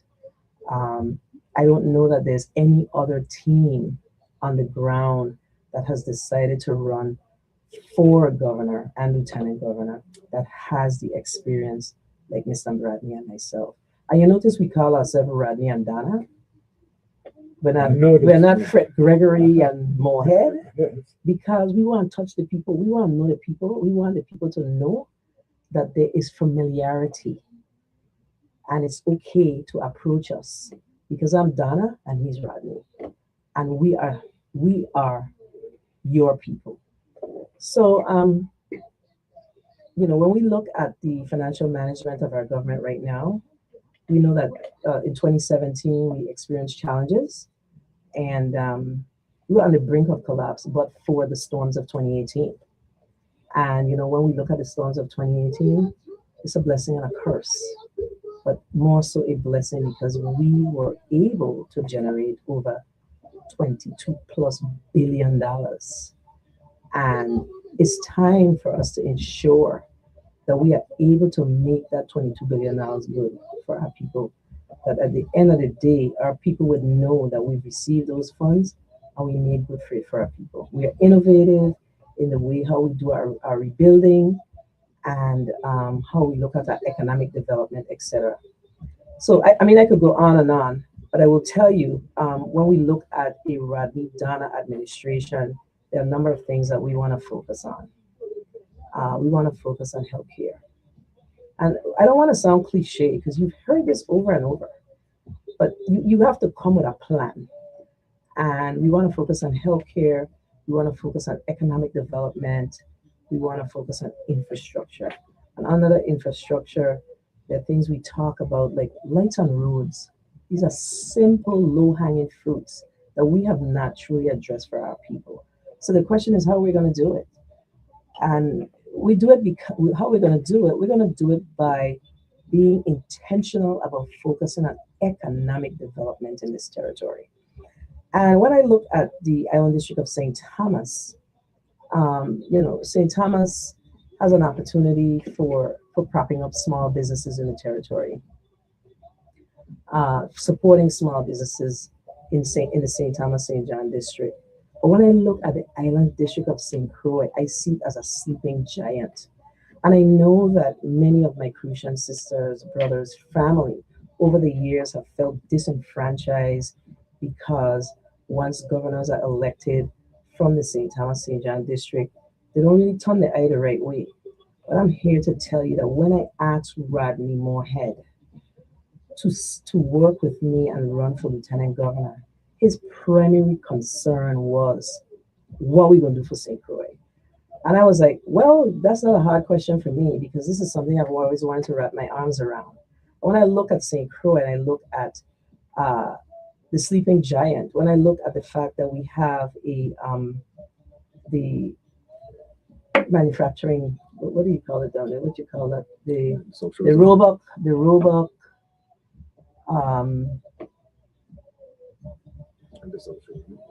Industrial Park? No, the Roebuck facility that's here, what they're using for government offices right now. Right? That facility on the highway going towards Frederickstead, under the EDA, is under the EDA. That's now turned into government offices. We have to turn that back into space for light manufacturing for this island, for the Island District of St. Croix. We have a perfect opportunity for light manufacturing, for manufacturing overall on St. Croix, particularly because of the current administration that we have as president in the United States. We have a perfect opportunity for Made in to ensure that we are able to tap into Made in America. So we need to ensure that our ADA is actually working to bring business here for manufacturing. When we look at the South Shore Zone, that's a sleeping giant. I feel like we've had missed opportunities when it comes to the South Shore Zone in St. Croix. And when I say that, what I mean is we've had billions of federal dollars, millions of COVID dollars. We should have really invested a portion of those funds into the South Shore Zone, build out the necessary warehouses, etc., so we could attract big box warehousing here. The transshipment hub. We know that everything that goes to America must pass us. So it's time for us, must pass St. Croix. It's time for us to tap in to what belongs to us. And that is developing and enhancing the economy of St. Croix. And that is inclusive of creating jobs. And these projects that I speak of will create jobs in this territory, will create jobs on this island. We all know that all of our funds go into one pot. So if St. Croix wins, everybody wins. And it's time for the Island District of St. Croix to win from an economic perspective. We have to make that a reality. We can't talk about it. We have to be intentional about growing this economy. We will see jobs. We will see a hustling and bustling restaurants, businesses opening, etc. These are things that we have to be intentional about. We know that as you take the helm of government and you have your leadership, you have to ensure that your leaders are able to focus on the day-to-day operations of government, but also stay focused on your goals. You have to set true goals and be intentional about focusing on those goals and holding your leadership accountable, holding yourself accountable, of course, because if we don't hold ourselves accountable, we can't hold anybody else. So we hold ourselves accountable to our goals and ensure that our leaders that we put in place are in fact focused on what we are intended to, what we set out to do. We could talk a little bit about healthcare, but this is what we want to do. We want to make sure that the work that we are doing is people focused, Virgin Islands focused. I'm just going back a little bit. So I'm a graduate from Central High School. 91, went away to college, and a big question I had 30 years ago is whether I should return home. You know, that's always a difficult choice among individuals, and I'm happy that I came back because I really wanted to support my community. So I taught for 6 years, but for 24 years, I've been an educational leader, making sure that students get what they need in order to be successful. So I started off as a principal at Pearl B, principal at Woodson, now the principal at the complex. But the goal is always to give students opportunities for them to thrive, for them to reach their goals, reach their success. And that's what we want to continue to do in this life. So in terms of workforce development, I always said that we got to go back to our backward design where we need to look at what the needs are, the needs in the next 8 years, 5 years, and how can we get our students prepared to meet those needs that's coming up.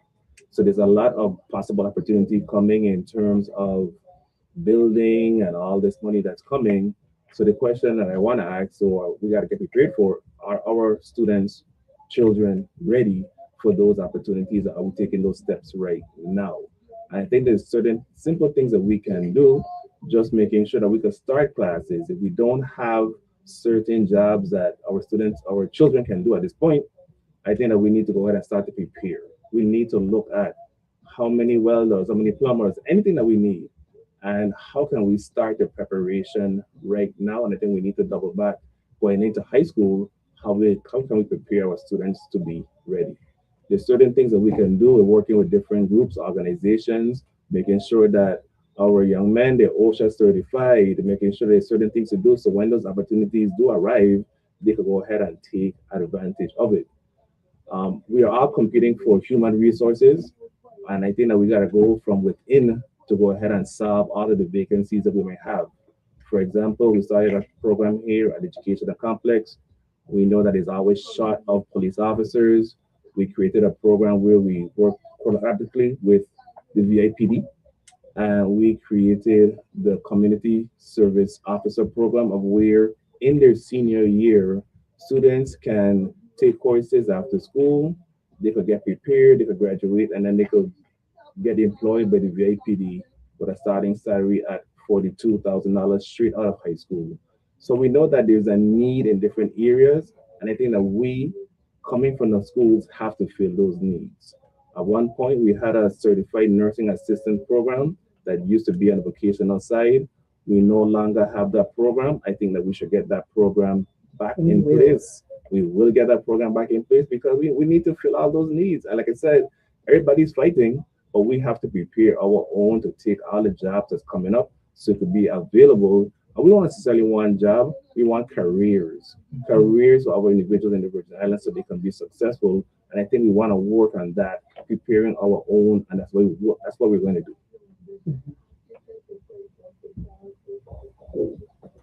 As you were speaking, it made me think of something that I have been promoted, not because I've been hired to do it, but because a senator prompted me to. Senator Gittins proposed a resolution to honor the Armstrong family for being in the ice cream business for over 100 years. Wow. And he has sent for over 100 years. It struck me. It says, for 100 years, and you are proposing a resolution that would have a plaque that would post it on a wall in the store, ice cream store. It says 100 years, a plaque. I spoke to Senator Gittins,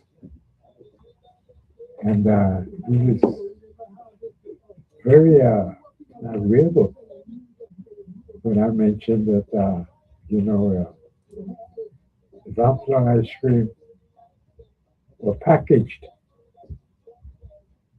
Could be a leading ice cream, not just here in St. Croix, but who knows where? Because it has proven itself over a century. I say all of this because the very tourists here are the bus loads. That's why word of mouth. I tell them that they have to get their safari to stop at Armstrong ice cream to get the it's really guava ice cream. What is that? That should be part of it, right? That should be part of it. The whole experience. Yes. Well, I say that because it's iconic. It's signalizing. And it's something that just a couple of decades down the road from now, we'd say, yeah. And while I was down there, I learned about that ice cream that they have. You ever had any of that ice cream? That was just ice cream. But it could provide jobs. Just to have it packaged. I say that because in what I've been hearing, I think that you're talking about leadership. Stepping out, doing things maybe a little differently. And so I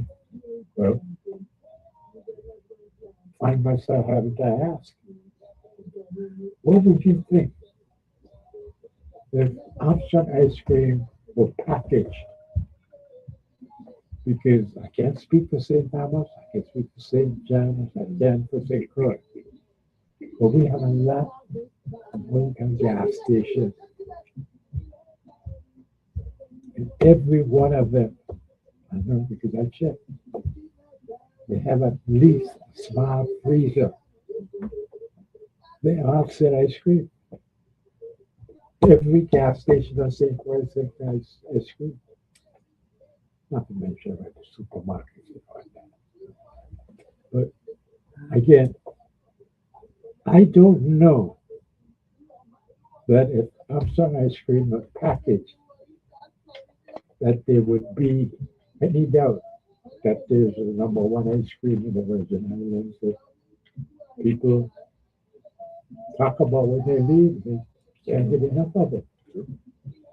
And I said that to ask of you, what does Donna and Rodney think of Armstrong ice cream be packaged? It's nothing. I mean, it's proven itself over a century. You see how I switching But him, it's never you see how I been- twitching him a chair? You know how I twitching him a chair? Because Please. you know, we were talking about the industrial park. That's what I was, that's the term I was, the name I was trying to get. Yes, That's that's where the William sports Roebuck. park, yes, sports park recreation, they're up there, they're all there. I know what you were yes, talking about. the industrial park. Yes. Are we talking about light manufacturing? And that is manufacturing. We can actually, I would be 100% for that. Yes. We can, you know, of course, the business, the family will have to want to do it, but the government can support it because it can become, this is the Virgin Islands ice cream. So we can, you know, we always talking about the fact that we don't export anything out of here. That's an amazing opportunity for us to actually, you know, that's a conversation that's a big time conversation that we should be having about, because 100 years, I knew it was around for a very long time, but I don't know, Rodney, you probably knew more than me, because you're a Crucian, that it's been around for 100 years. That should not be as taken a lightly. youngster, I was Yeah. born in the 1930s. And I remember Mr. Ivan Mhm. was selling ice creams with bicycle. And we had a fellow named Genix. From West, yes, yes, from West, yes. Who were neighbors. Yes.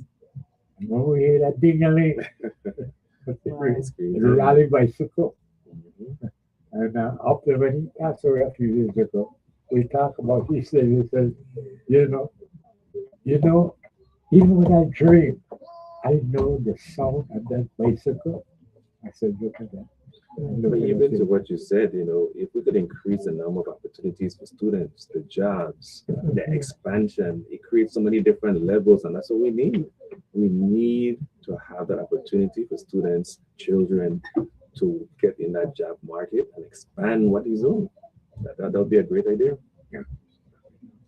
So we have a responsibility, Rodney, to approach their family, because I'm telling you that's, you know, brilliant minds. You know, that is definitely something that is worth exploring. It has we've proven been- itself. Yes, we continue to Over talk the about years. manufacturing here.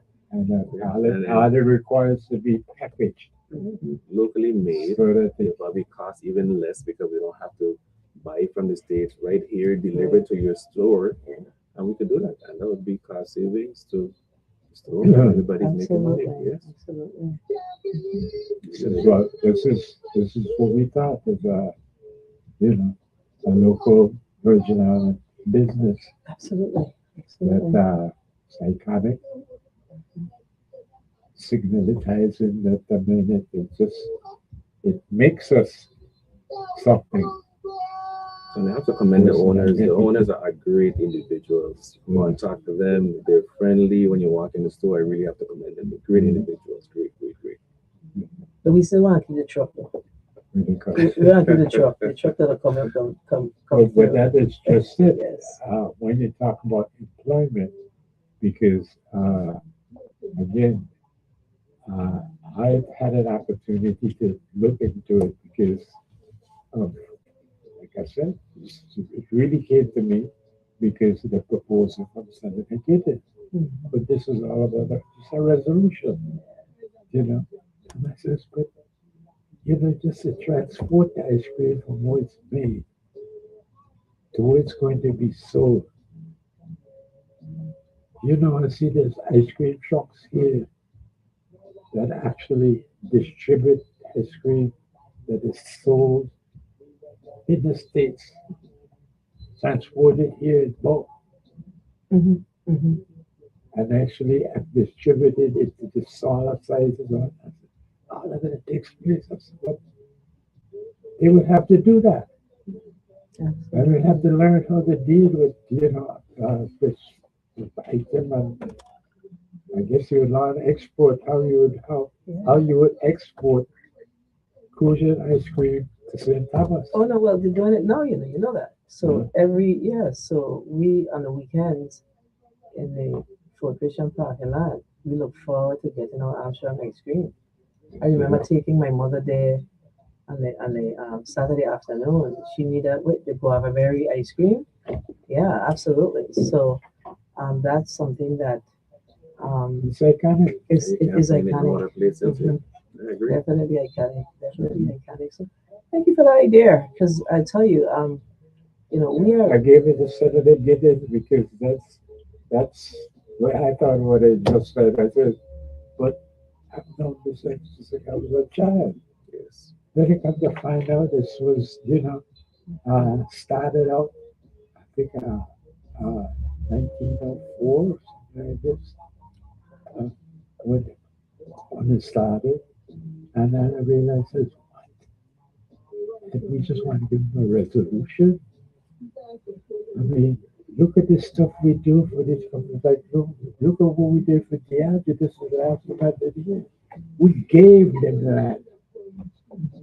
Gave them that. You can tell, yeah.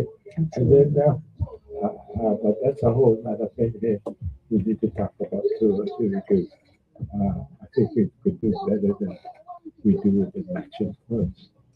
According to the revised organic act, we're supposed to get uh, all the returns minus the taxes. I don't know where this matching funds taxes should be paid from. When they take so much money from us, you know, when all they're supposed to do is take the administrative costs, Uh-huh. and the rest is supposed to come back. We gotta fight, right? So we gotta fight. People tell me all the time, don't use that word. That's Queen brother. Yeah, don't use that word. But She's I'll ready tell to you, go. She is ready to go. Queen, because I am Queen Mary. She is ready to go. There's, as a kid, you speak okay like this historian, but I just love to read this stuff. I mean, where else could you find in the entire Caribbean community where each island had their own female fighter? Bradford, St. John, right? So Keziah, St. Thomas, Mary, St. Croix. And these are things we don't even mention in the schools.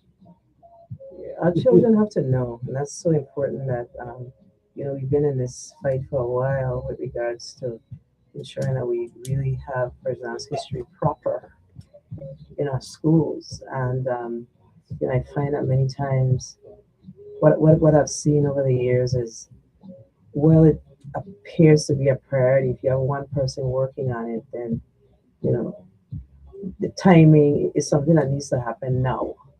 I know there's effort around it, but the effort needs to be 1,000. The effort needs to be 1,000 so we can ensure that it is happening and our children in our schools actually understand who are breadfruit. Absolutely, because I'm certain that many of our children will be like, No idea. Yeah, but we have. You talked about the cover over, and we have to fight. And I'll give you an example of what I mean when I say that. So of course, we the cover over returns are like 10.50. Congress gave us a buy for it's 13.25, and then we fought, and that's been that way for over 20 plus years until it had reset back down to the 10.50. Then we fought back for it. But see, I was a different kind of fighter. I would have never fight for 13.25 alone, because I would make the argument that the 13.25, we've been at that for ever.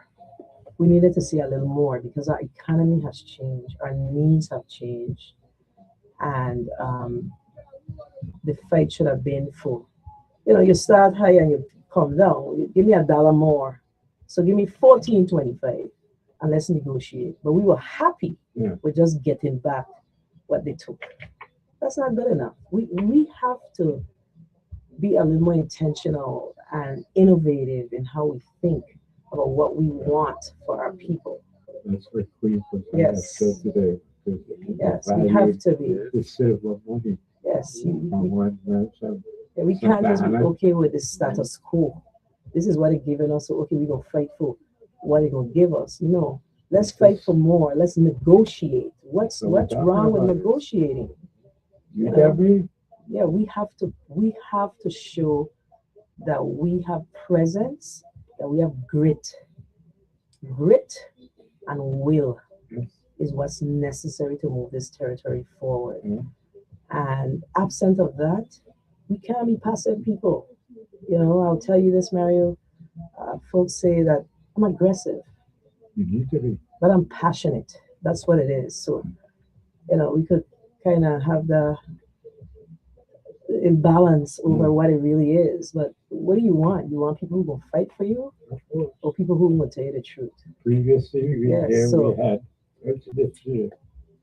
we call him Professor Michael Henry.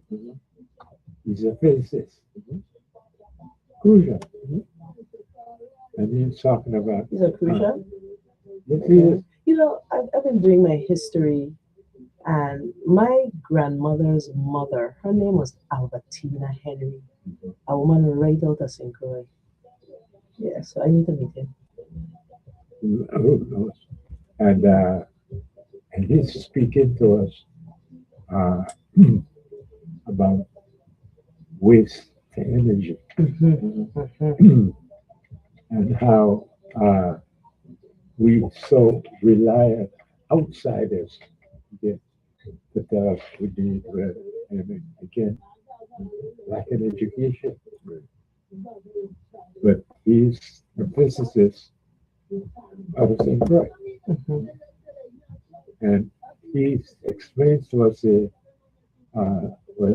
past several Tuesdays, he comes in and explains how we could actually benefit from this because we need to get rid of our waste.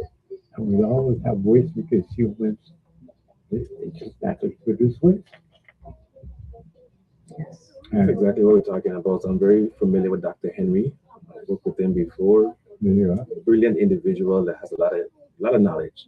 But those are the individuals that we want to sit down with and have that conversation, and don't always have to look outside. We can look and see who's here and make those correct decisions and get that information. So very knowledgeable, and that's what we want to do. We are going to talk to individuals who are very familiar, who live here, have that knowledge, so we can improve our society. Leadership requires good leadership requires folks who listen, execute, and deliver. And that's what this team wants to do. Listen to our community, hear what the challenges are. As we walk this campaign trail and we hear and we listen to our community, we meet new people. The messages are pretty much the same. People in the Virgin Islands don't want to be rich. People in the Virgin Islands want to have a good quality of life. They want to know that they have a government that cares, that listens, and deliver for them. And that's simple, just very, very simple. That's what we want to do. There are other things that, of course, we have to do realistically, but we have to start there. You have to listen, execute, and deliver to your people. And that's our intention. We call it inside out cultivation. Yes, absolutely. And that, again, with the history that we have, and been a burden to us because we've never had the leadership to turn our tragic experience into a vision that makes it worthwhile to enjoy the fight. Why?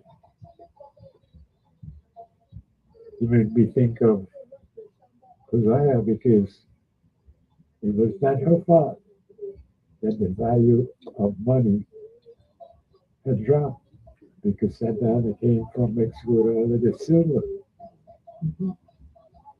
And so they needed a raise. And that's, she reached right out there and says, those that need to be aggressive. Yeah. It's not about being nice.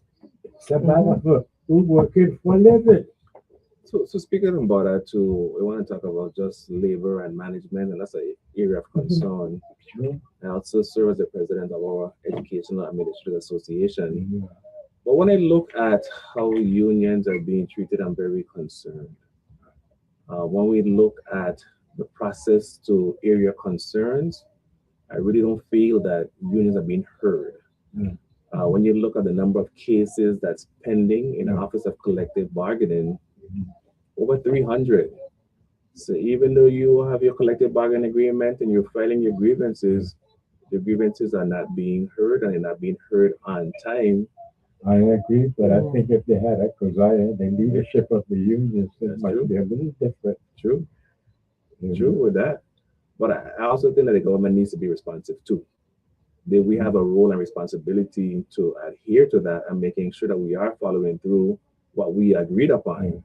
So in our administration, that's what we want to do. We want to look at that. We want to probably staff those offices in collective bargaining to making sure that we are processing grievances and making sure that we are meeting with unions, making sure that we are having those negotiations that's needed, which is by right should be done. Yeah.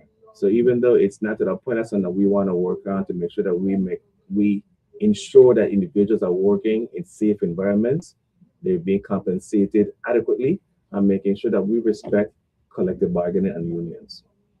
Because you can't Yeah. forget that you're only as good as the people that are on the ground supporting your work. So you have to give them respect.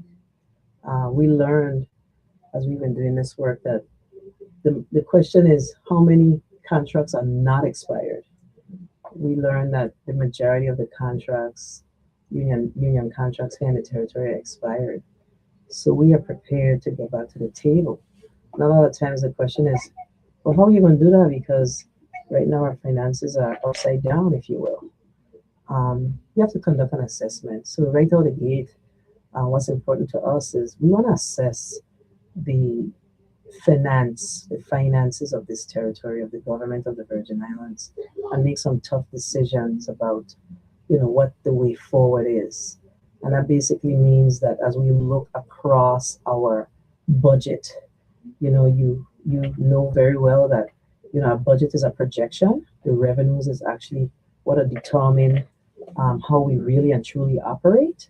So when we look at the responsibility, of course, of the executive branch is to send a budget down to the legislature for approval every February. We want to make sure that that budget is something that is people centered. And what I mean by that is what we're doing now, we spread our budget across all departments and agencies, and we're just not truly good at anything.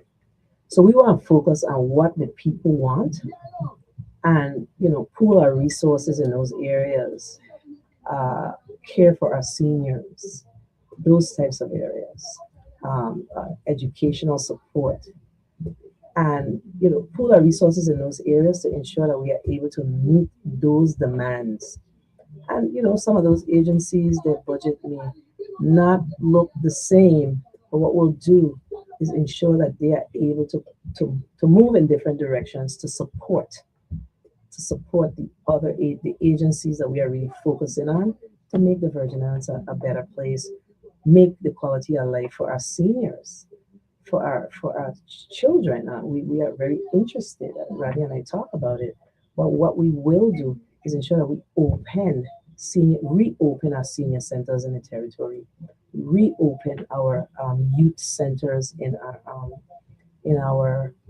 the housing communities. We can't talk workforce development. We can't talk future for our youth when we look around ourselves and we don't really have programs where we're truly supporting our youths in this territory. And one of the things I like about Donna is her financial background.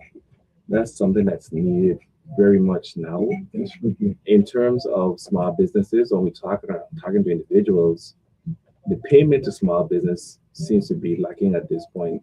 So many contractors, local, who we're trying to push, complete a job, but then they have to wait sometimes a year, a long time to get paid. So that hampers their books when they try to get bonding and credit. It's a challenge because they're not being paid on time.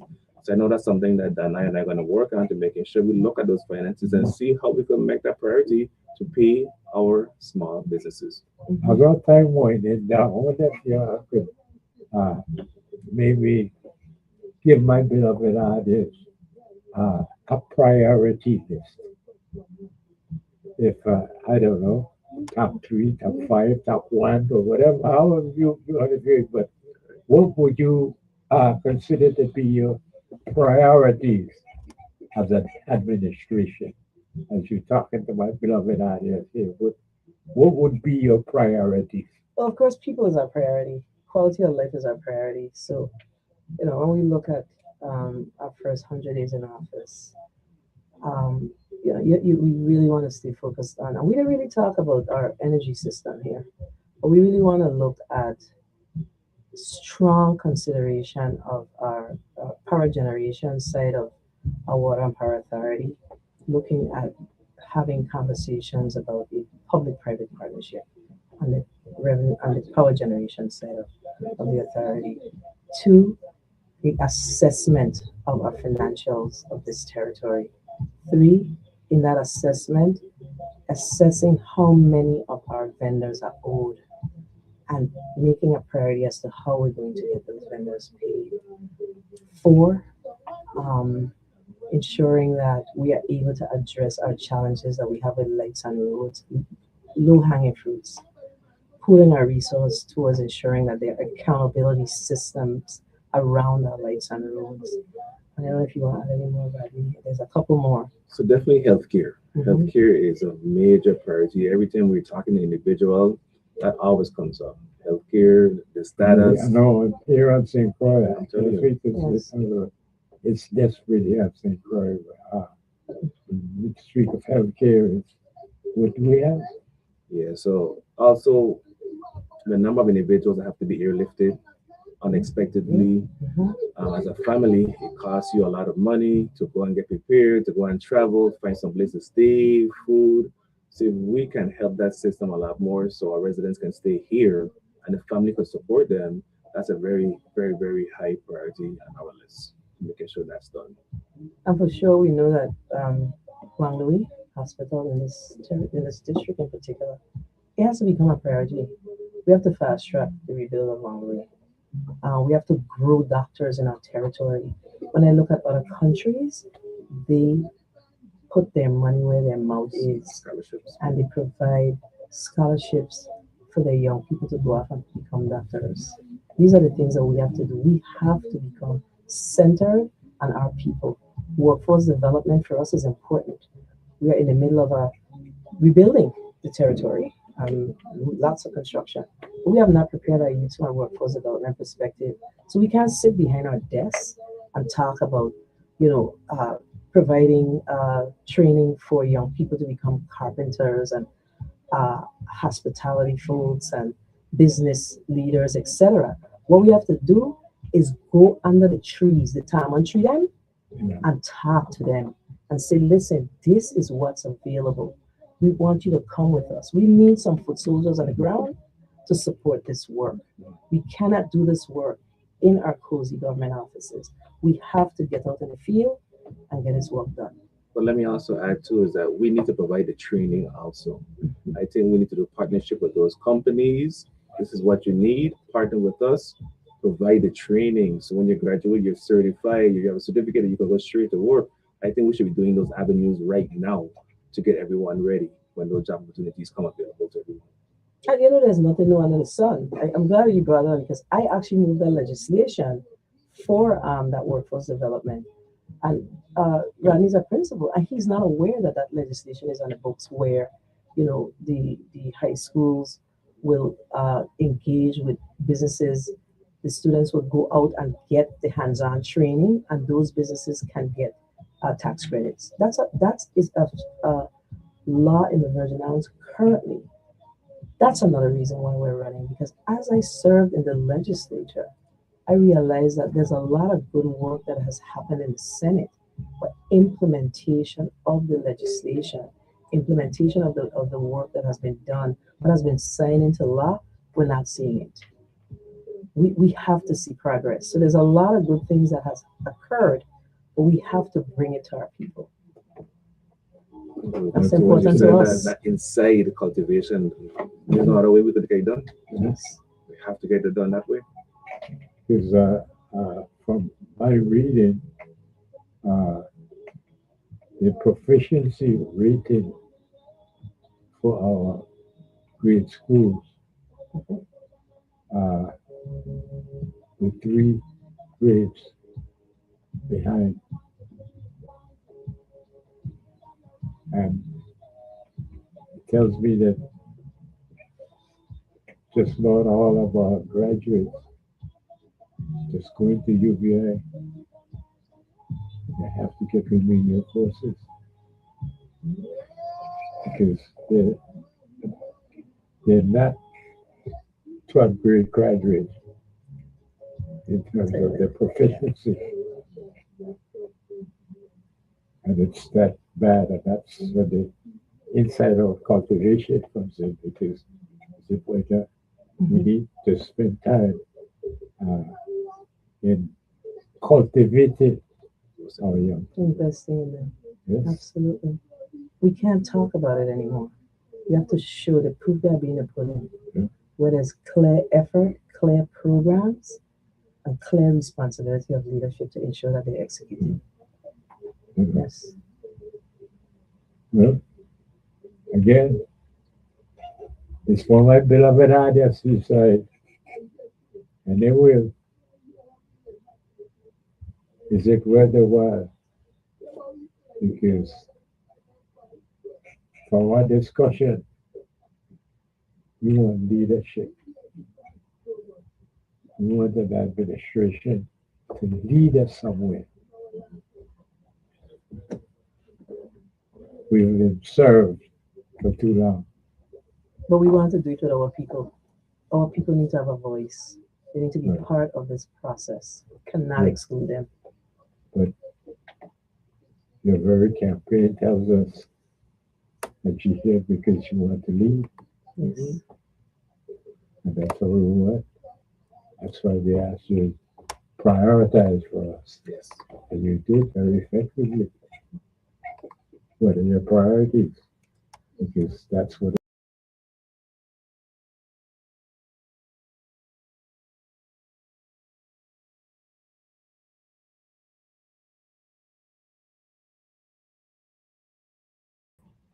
the fact of the matter is the United Nations General Assembly said that per capita, the U.S. Virgin Islands has the highest murder rate in the Caribbean.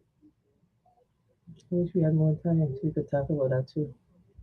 If you have some ideas But about again, but we have to talk about it because that's what I'm about, inside our cultivation, we need to improve on what we have, because what we have is what brought us here. So we Absolutely. need to go up from here now. And I think we've heard it all. Well, we have to encourage our young people to vote. Yeah. They have to become part of the process. I note that in this election, I'm seeing a lot of young Virgin Islanders emerging. I'm super proud about it.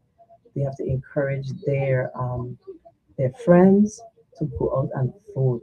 Their voice matters. They are the future. We're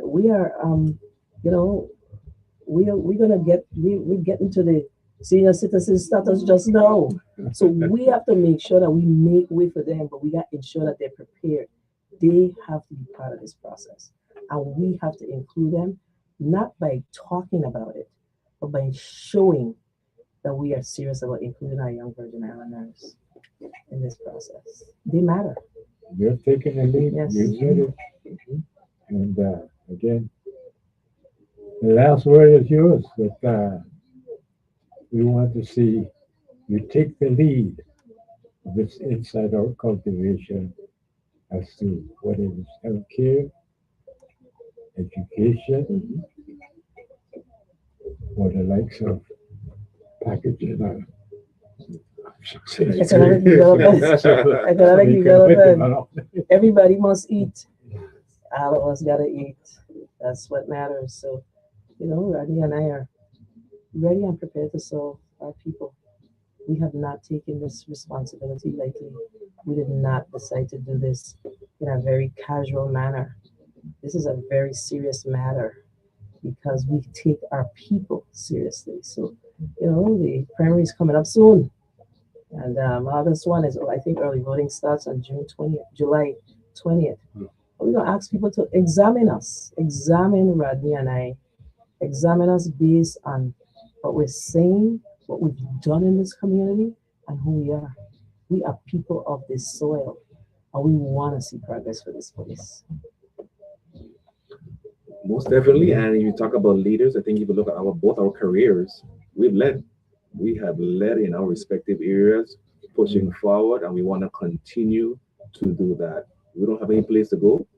This is our home, and we want to create the best environment, and everything is connected because the elderly, the seniors, the children, the workforce, hospital, everything is connected all together.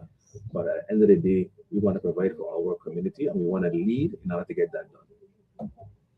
Boss, lick your cream. The last song ice cream is just so good for your soul.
We're back with it. Yes, indeed. Quite an interview there with Donna and Rodney as they vie for the primary elections to see if they will be the Democratic Party's nominee for the general election in November. We got a call, beloved. How would we? Good afternoon. Thank you for your patience. Welcome. Super Dad. Fallen angel. Man, when you got back, man, you put on your Yankee in that jeans. Good, man. You the man. I just come out of Cohoot to give a passport stamp. You know what, four birds? No, I mean, no. You ever been in the military? no. Oh, The trouble, that was Somaga. oh, okay. They shot them like that, Miss man. You hear? That's the truth. It's good for sure. Oh, no. Well, my son, with my second son, Howard Milligan, Yeah, which was a lieutenant commander, now Captain Milligan. Captain Milligan. Four birds. Yes, sir. All right, all right. With 30, next month, I'll make 38 years of service. He's great. It's you've got to acknowledge that, Miss Funny. You've got to Yeah. acknowledge that. Yeah. Mhm. A lot of people never even live to be 38 years old. Not just put in 38 years of service. So I'm getting that. Okay, I'll go back next week, Tuesday. We got one at the radio. I go get you. You say, you're on a telephone. So No. I got something for you to read. I got something for you to read All right, okay. and for you to keep too. Yeah, good thing. I like that. So, Carl, like, go on this thing, man, and let you know that when I leave walk past you by the office, Good thing. Good actually, thing. the office, The same place where I give a passport stamp. yeah, number 24 King Street, Yes, sir. right next to the best shanty, Yes, sir. the second whitest part of King Street. I mean, you know the other white part of King Street. It's so good of it. Yes, sir. The whitest part is where they call you go down one more block. From where? From what would have been Chico's down to Overson. But you didn't live in that area. You go Yeah. there, you're black. You know, that's the Genius for that. Genius I'm for brown. that. For the harassment tonight. Genius for the harassment. When I laid off tonight, I see Genius in my dream. I said, how you going to talk about you're black? I older than you. Yeah, he never let me forget that, you know. He never. Jesus don't care how you know they call it. Right? Yes, sir. Me and you're black is the two whitest. Right. But we remember when they were named the mile after Io. When our grandchildren done dead.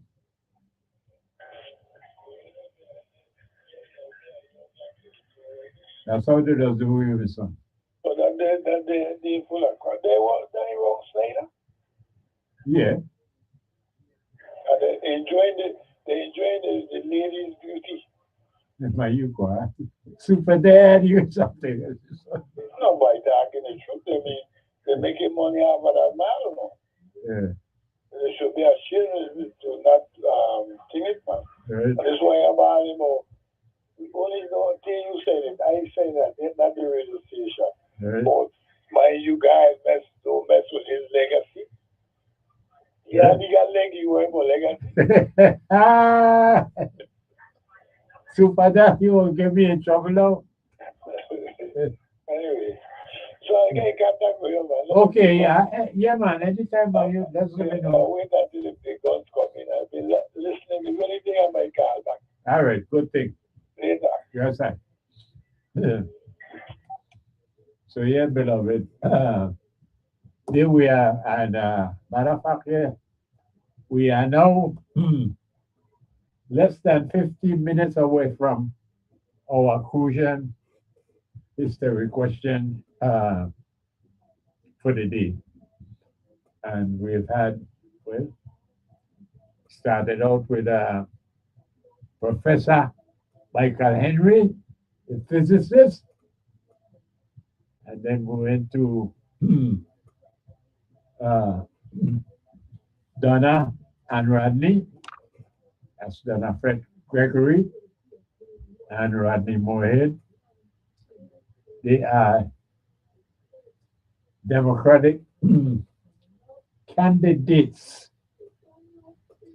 for governor in the election of the year 2026. And beloved, there are more than one Democratic team vying to be the nominee. And that's the reason why they have a primary election. And correct me if I get it wrong, but I think it's the first Saturday in August is the primary election day. And this is when we, the voters, will decide which team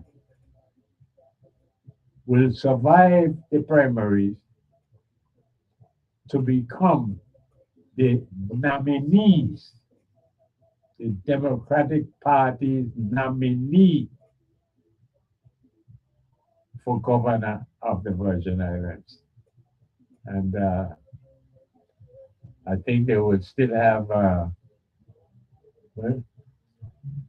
at least a handful of candidates who are not running in the Democratic primary because they are not running as Democrats, so that they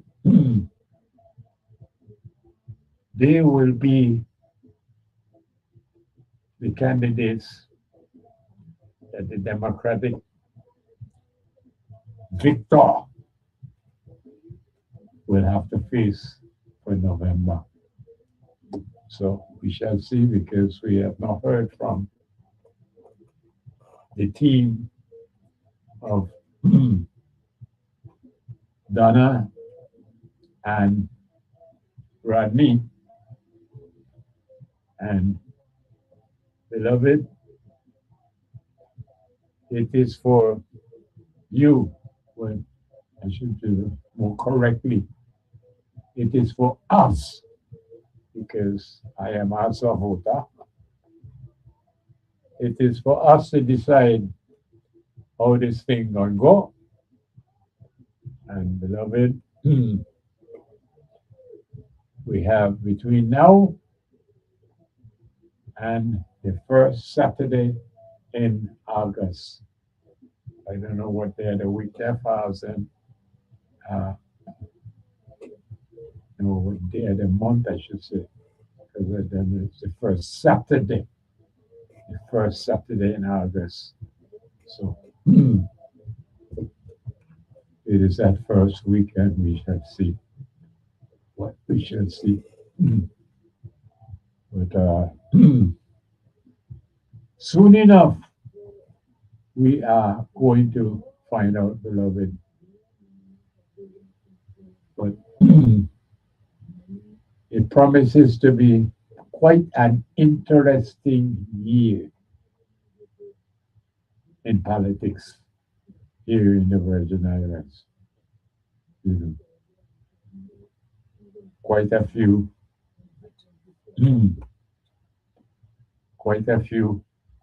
running for governor, quite a few running for delegate to Congress, and then also quite a few running for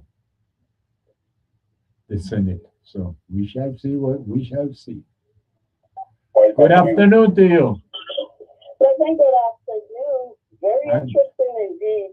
Welcome him. Welcome. Thank you. I have never seen this level of controversy, conundrum, and confusion in an election cycle. Now there's another gubernatorial team that has been disqualified. You aware of that? No, I'm waiting for the year. Yeah. The team of Smokey Fred and our good friend Derek Bermudez was his Smokey Fred Lieutenant Governor running mate. The candidate has learned that Derek Bermudez is wearing an ankle bracelet and outer veil or something like that for What? domestic violence. What? And he's not a registered voter in the U.S. Virgin What? Islands. So I'm stumped. I'm like, don't these candidates know the election laws? How did Smokey Fred, not know these things, and he have him as his running mate because he's ruining his own chances by not doing his homework. Exactly.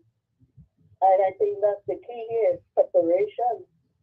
If you fail to plan, you plan to fail. I think this being treated like a mockery of democracy. Because the person that's running as lieutenant governor, I told one person this, should be more competent than you. If you're the gubernatorial candidate, the lieutenant governor should be more competent because that's the person who is next in succession.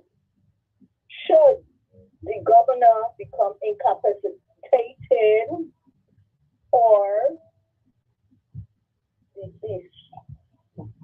So it's not a game where you just fight somebody at the last minute out of sheer desperation and pick somebody to run as lieutenant governor. Well, as you said, sheer desperation. That is it. Let me just ask you because, again, I'm so curious, but just out of ignorance, I simply did not know. So let me ask this question. Let me ask this because when you speak, I think like ankle bracelet and whatnot, was this person in the Virgin Islands when Smokey Fred embraced him as a running mate?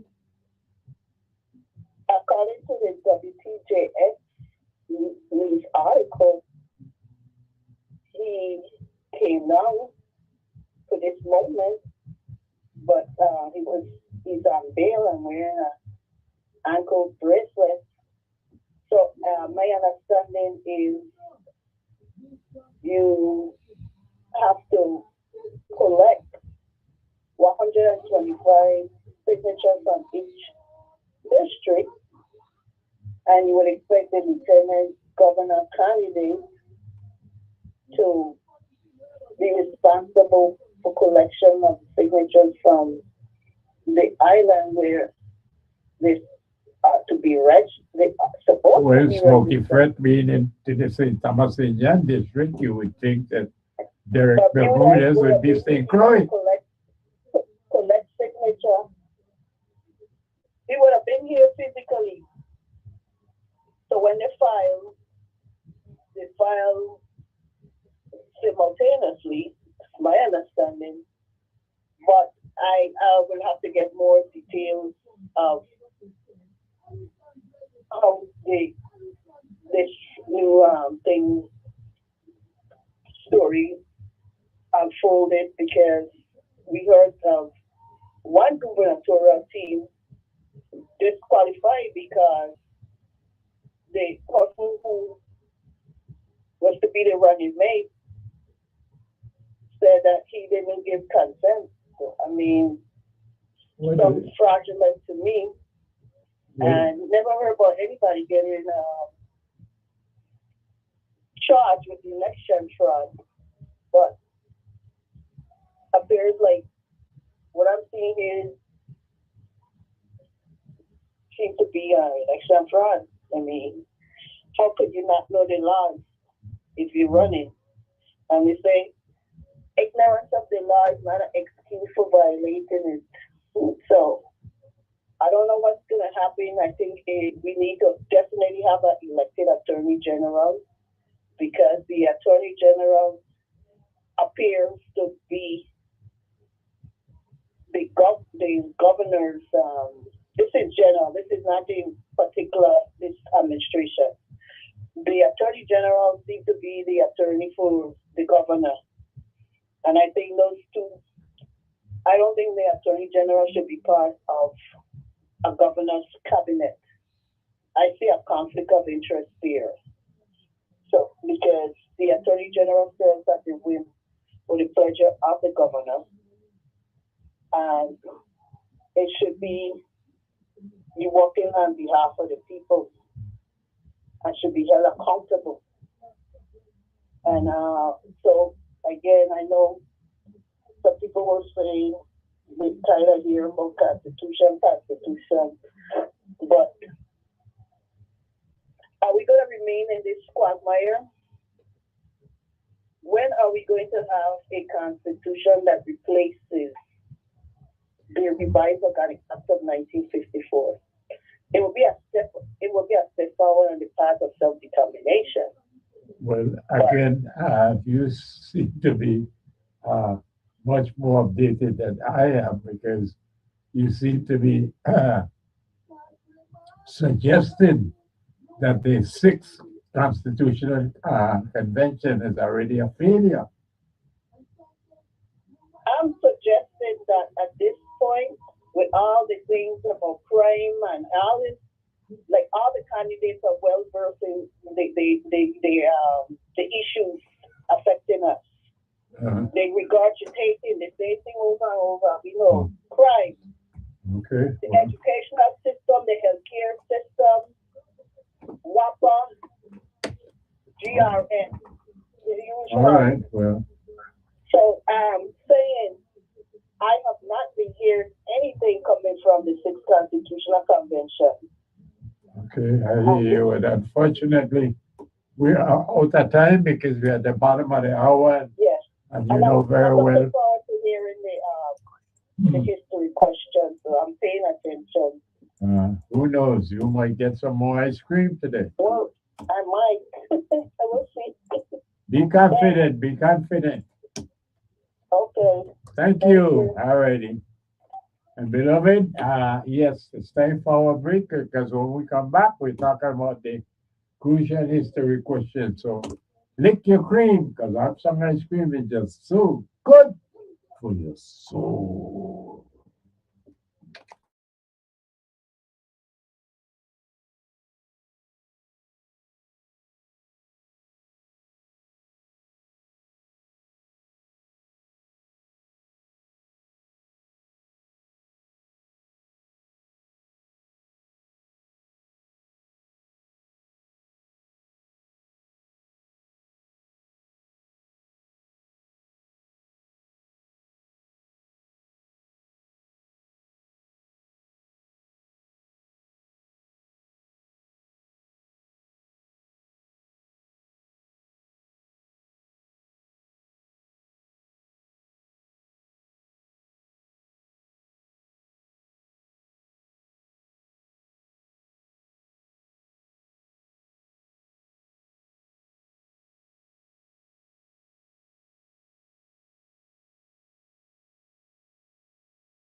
And yes, beloved,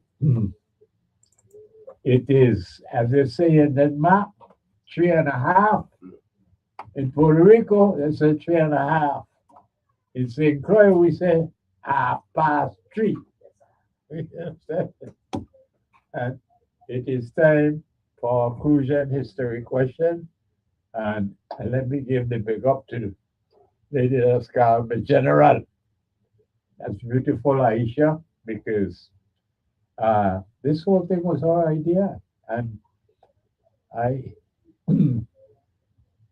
just recently realized that it has been now 5 years.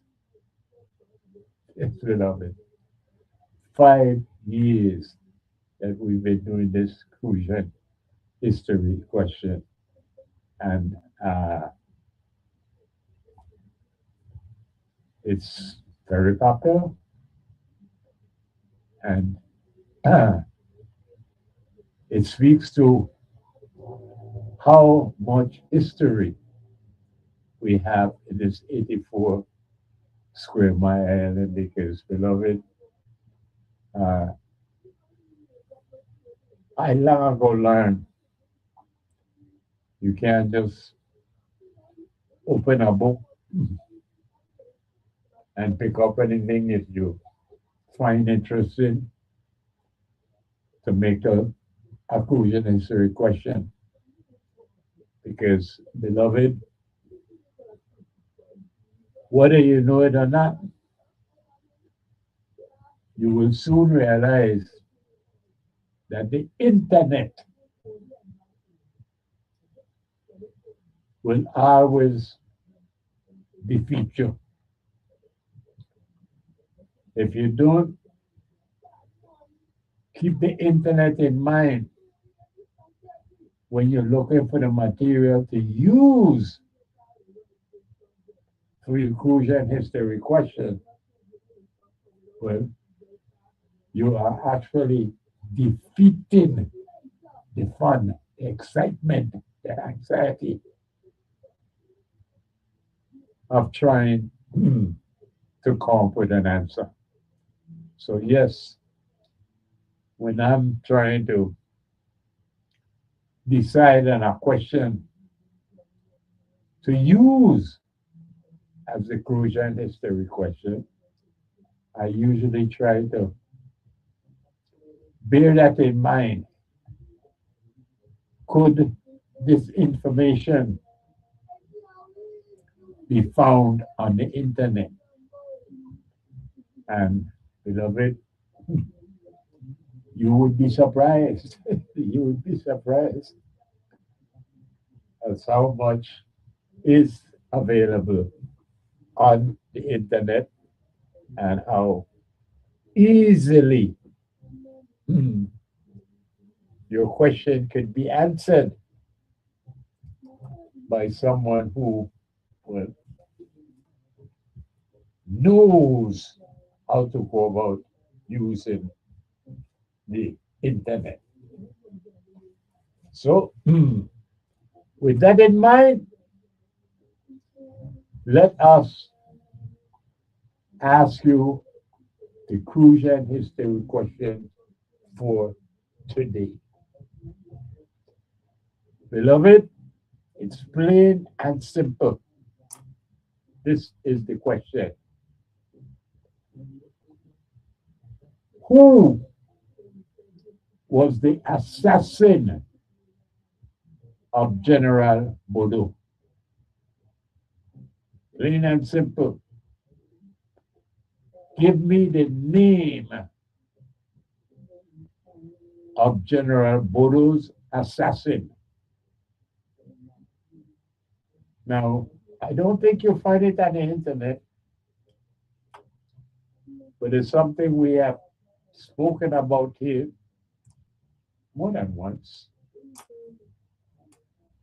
We have talked about it. And so that, well, if anything,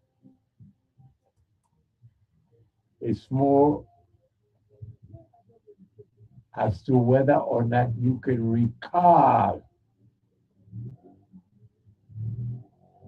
who was General Bodo's assassin. Because that is today's history question. Tell us. Give me the name of General Bodo's assassin.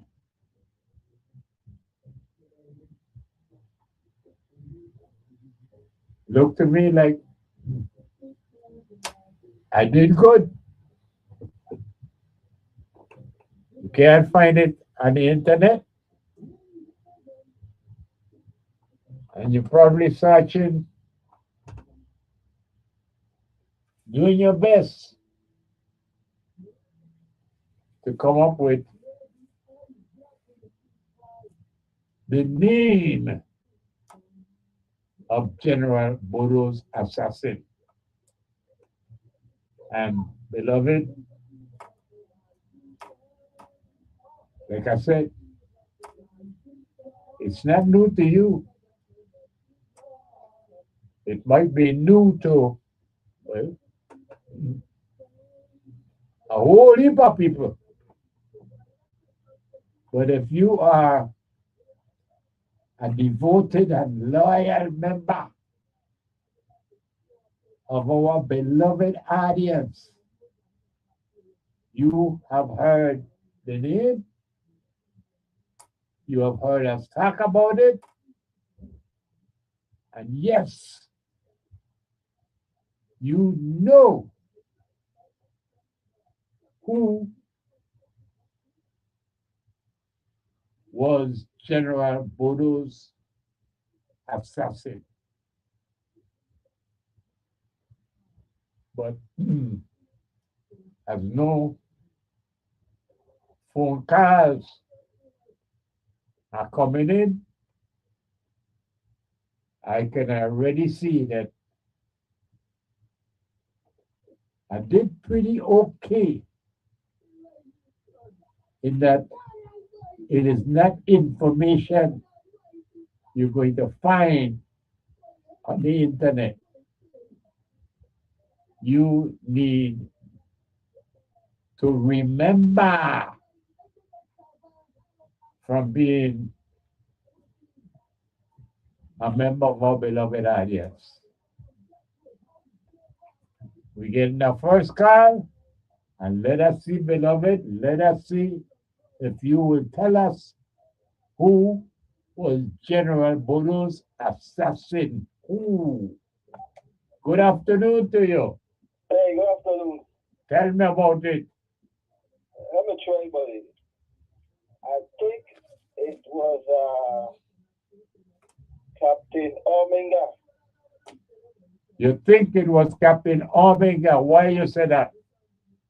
You say you think. That's a man that was, I think he was the captain of the ship, the ship called some brig of war. Yes. Yeah, I think he was the captain. He was there, I think there. So I said, I found his name. Beloved, give that man some cream. Give that man some cream. Because he didn't find it on the internet. You know, he know very well. We, and I am about to share it with you here. Beloved, the name was Carl Ludwig Christian Ominger, Okay. better known as Captain Ominger of the brig of war named Onin. Okay, good. So that you are absolutely correct. And I am going to share with you, if you're listening, I am reading from Kathleen Dowling, A Closer Look. Okay. I am reading. This chapter contains information and a photograph of the person I refer to as Bodo's assassin, Carl Ludwig Christian Orminger. He sailed the Brig-O-War Opening with Bodo and Board from St. Croix on December 13, 1848, but never listed a specific destination for the brig. Orminger would later be given a golden saber by a group of planters at St. Croix upon his return to the island after sailing to wherever with General Bodo and Board. Could this have been a reward for his dastardly deed of allegedly throwing General Bodo overboard somewhere in the middle of the ocean? So yes, indeed, you have the correct answer. And all I need from you is your full name, and then you're going to give me favorite flavor of Asham ice cream. Give to me. Let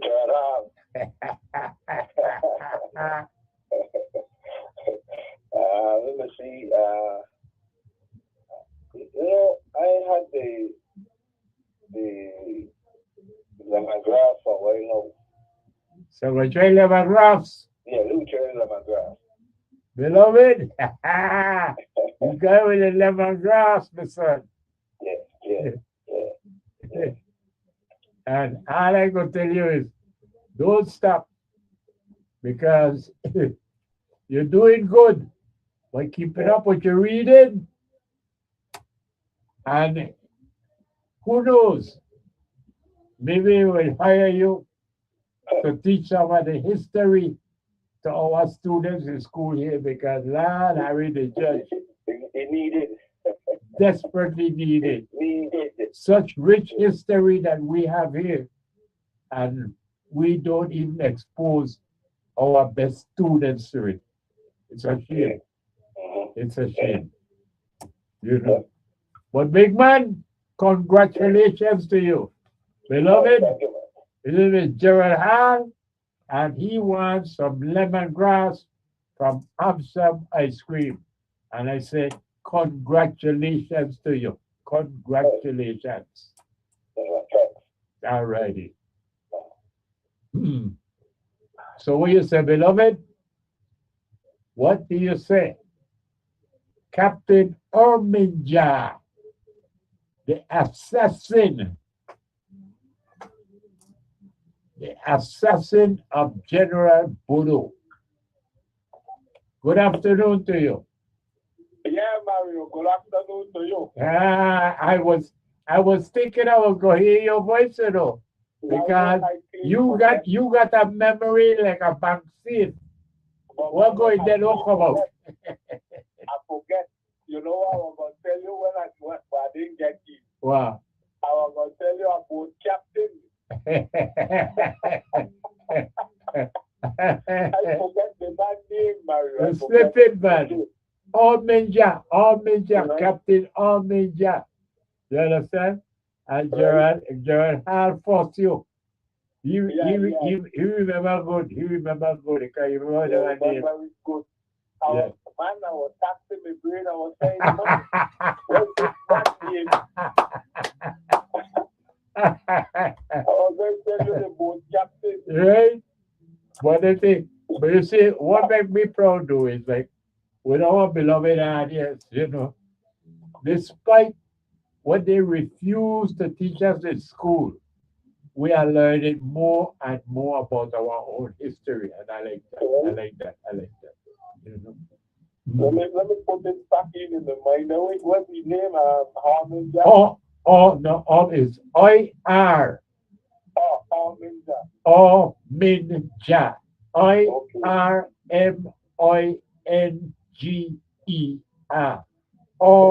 Minja.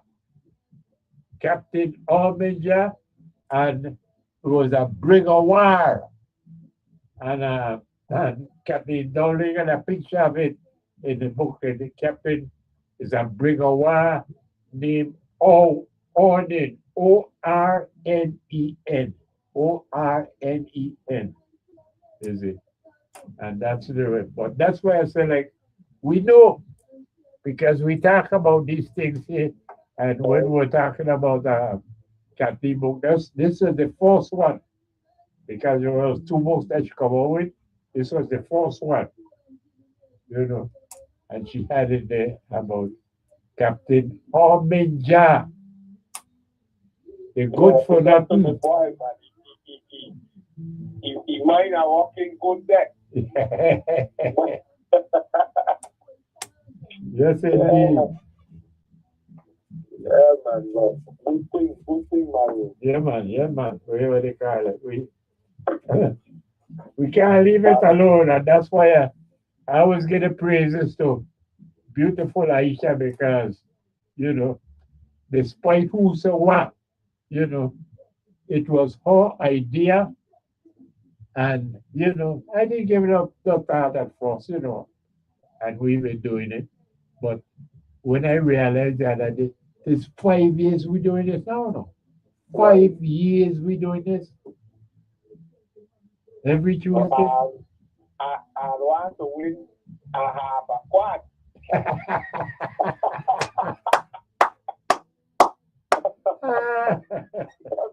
I'm just a little joke there, man. Right? I know. A good thing, man. Good thing you win. I'm glad to read. Yeah. The Harry. Yes, I. Harry. Okay. Stay strong now. Good. Harry. Yes, beloved. So, like I said, that was something that I come across in the earliest days of doing this Crucian history question thing. And what was that? And beloved, there is such a thing as called the World Wide Web. The internet, that there's more information on the internet than you give them credit for. Because I used to think that, well, this is all history of the Danish West Indies and St. Croix. Okay, so St. Croix is the biggest of the island in the Danish West Indies, but we still is only 84 square miles. That's no big island. But believe it or not, there is a lot you could find about St. Croix and St. Croix history on the World Wide Web, the internet. And in that first year of doing it, little by little, I had to come to my senses and realize that, but Mario, you thinking that they ain't got no information about the Danish West Indies on the internet. You go and think so. Well, beloved, little by little, I had to admit to myself that, Mario, you're wrong. You know, there's a whole lot that you could find about St. Croix and the Danish West Indies on the internet. And accordingly, I had to do a searching when I tried to come up with a question for the Tuesday afternoon program. I always have to keep that in mind because, beloved, as you all know, I am not big on that computer technology. And while I certainly respect and admire the internet and use it in my own research, use it a lot. But I could tell you just from my grandchildren, my granddaughters, I ain't no match for them then when it is how to go about finding things on the internet, because I had to learn that if you don't approach it properly, you ain't gonna get the information that you want. And they explained to me, this says, Mario, there's a thing they call garbage in, garbage out. If you don't know what to put in, how could you expect what you will get out of it? And that, simple as it seemed to me at first, was very complex. You have to know what to ask, what question to ask, what is the information that you're trying to get. And beloved, I will admit to you that at first I did not know. I did not know. I thought that all you had to do was, like for instance, we did. I had to say, "With like, give me the name of General Bodo assassin." But it ain't just like that, beloved. It ain't just like that at all. But at any rate, beloved, I am making sure that if a year or 2 years or 3 years from now, I ask the same question, who was General Bodo's assassin? Will you remember? Well, I am making sure that you do. So I call the name enough time. Orminja. Captain Orminja. And they call the ship a brig of war. B-R-I-G. Brig of war. Ornin. And beloved, this was the man that took General Bodo from this island and came back without him. And to this day, you see people come up with stories telling you that General Bodo was in Trinidad,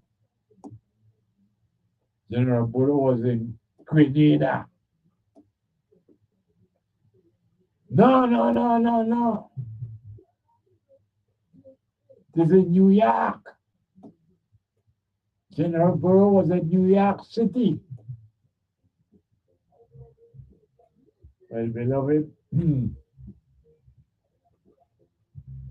they would say whatever they want to say. But when Captain Orminja set sail General Bolo was on board.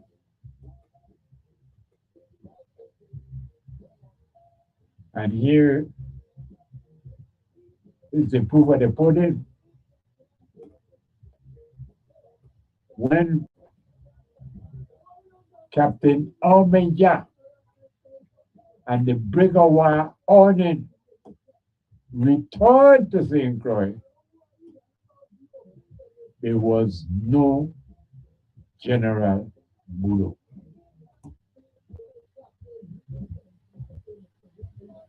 What happened to General Bulo? I agree with Kathleen Dowling that Captain Almeida assassinated him. You could use whatever terminology you want to. You could say murder him. You could say kill him. Drown him. Throw him overboard. However you want to put it. But I go along with Captain Dowling, and I agree with her 100%. Captain Almeida was the assassin of General Bodo. He took him out to sea, threw him overboard, and came back to be honored by the former slave owners who were now planters in a contract labor economy, because General Bodo and Admiral Martin King had bring chattel enslavement to an end July 3rd, 1848. And with that, church out. So lick your cream, beloved, because Upside ice cream is just so good for your soul.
Yes, beloved, we are back. Yes. And we are back for the last lap.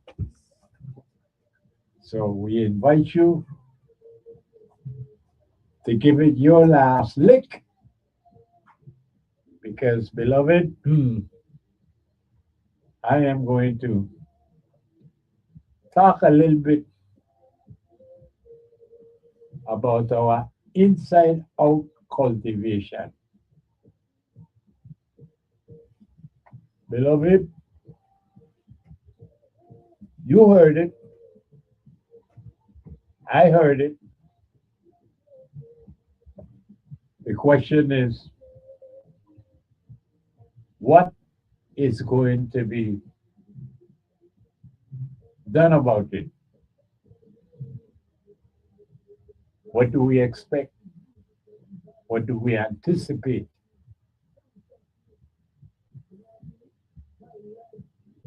Wondering, what am I talking about? Well, beloved, the team of Dana Fred Gregory and Rodney Moorhead, Democratic candidates for governor and lieutenant governor, they literally, like Senator Kenny Gittins, when I spoke with him, he was, hey, out for it. It's like, man, yeah, man, that would be a great thing. That would be a very good thing.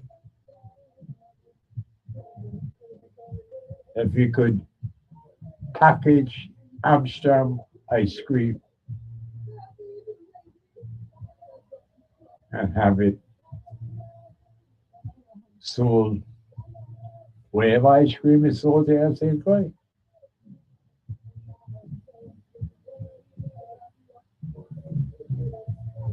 You heard it. I heard it. Beloved, they were as accepted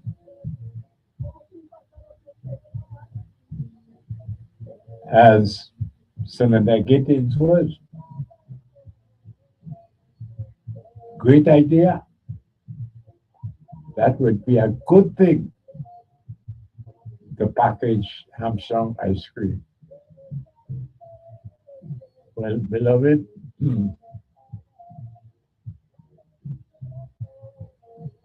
let me ask you the question.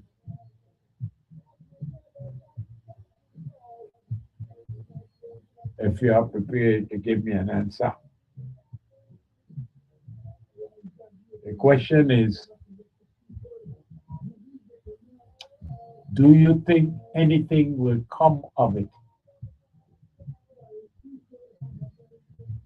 Because, beloved, Senator Gittins was much appreciative, was completely in favor of that idea. That would be, yeah, man, that would be a great thing to have Armstrong ice cream packaged. Now, beloved, I think that you heard, like I heard, the Donna Rodney gubernatorial team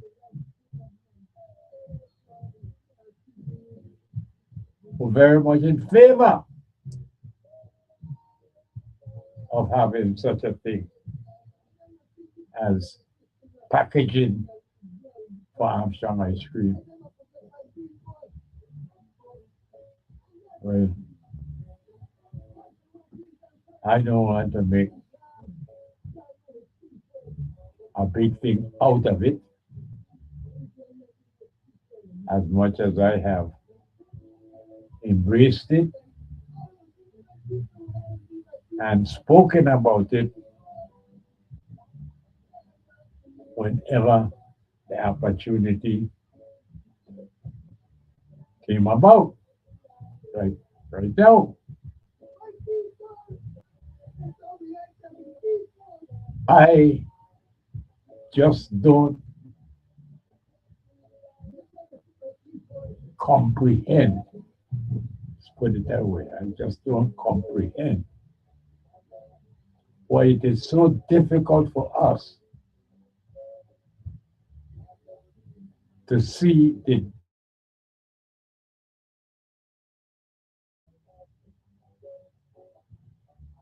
approach outside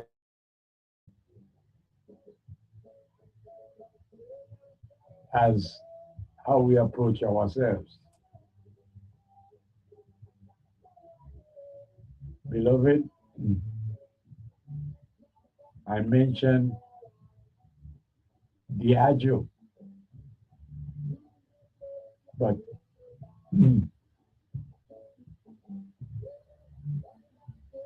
if it was just Diageo, maybe it wouldn't amount to such a slap in the face.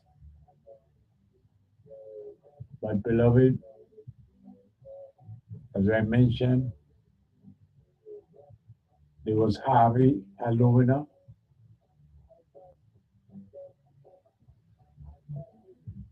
and there was Hess Oil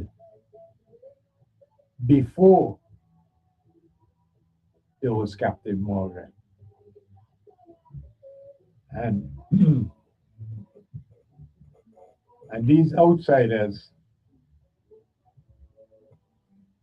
were given, oh man, all kinds of incentives, tax incentives to outright grants to encourage them to set up business here on St. Croix. And beloved, we found that to be acceptable, a rational approach to economic development here on St. Croix.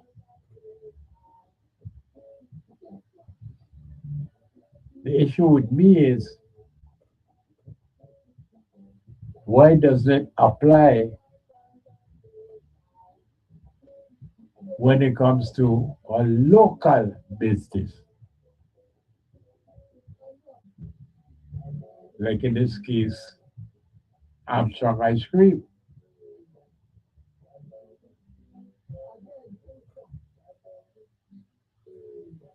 Why is it a big issue as to what the government can do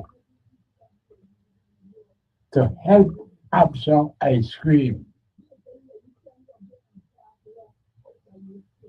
get packaged? Because that's all it takes to get the ice cream packaged.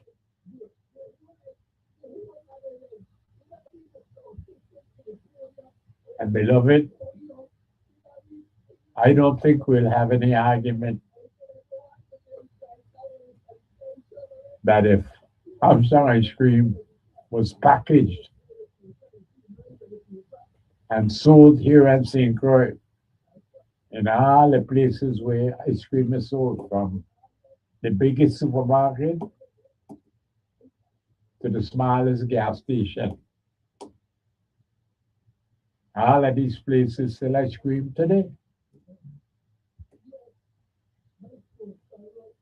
And I think that we all agree. Yes, we all agree that if Armstrong ice cream was packaged and sold in the same places that ice cream is sold in St. Croix, that Armstrong ice cream would share space and the same shelf like all these other brands of ice cream that come from wherever they come from.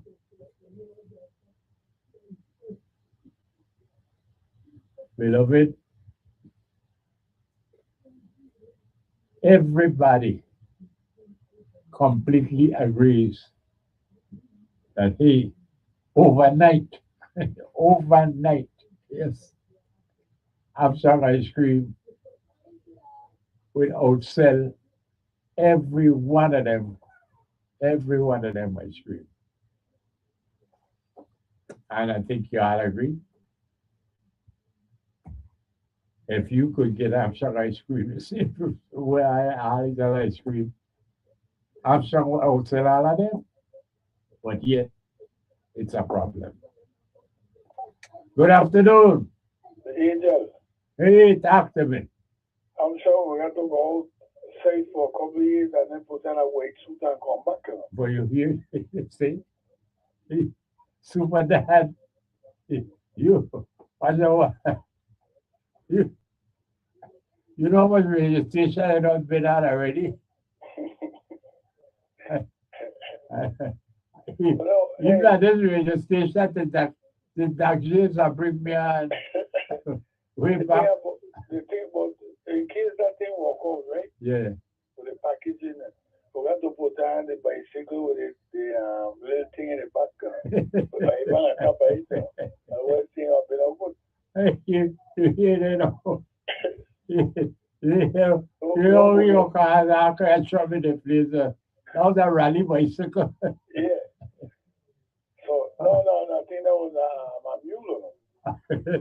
I'm doing it. Remember he and my uncle used to be an empty and I said, my uncle, the mule bust me down. Ah. Oh Lord, what that was the days of surrender. What Right? yeah. But the thing is, Yeah, no, bing-a-ling-a-ling. Yeah. I'm still my skin. yeah, yeah, Remember, she used to sell it upstairs by Vietnam yeah, yeah. when I live across there. So we had far to go. You know? Right. I continue listening. But Yeah, a good thing I went, but but then our friend Gregory, she went so far as to say, well, you know, that she know the Saturdays when there does say, I'm sorry, ice cream. What do you think she said? The park and St. Thomas. I don't know. I remember what she said. The park. But the point is that, beloved, is no question in nobody's mind about Armstrong ice cream being popular. And any and everybody here would definitely choose Armstrong ice cream over, you name it, any one of them ice cream. But the thing is, you know, Armstrong ice cream is not available in these places. And so it ain't like you could just go to the shop or send your child to the shop, you know, buy a quarter Armstrong ice cream. No.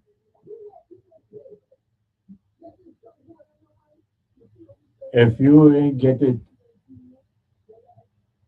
at the shop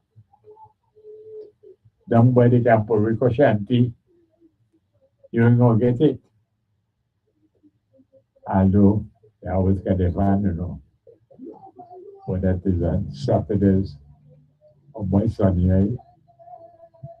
Or any major event, Armstrong has got the ice cream necessarily. But the thing is, beloved, the point that we're making here is that we all know, no question about it, we all know that Armstrong ice cream is a winner. There's no question about that. Everybody loves them some Armstrong ice cream. No, granted, I think everybody could eat ice cream. A lot of people who are lactose intolerant, so they can't eat any kind of dairy at all.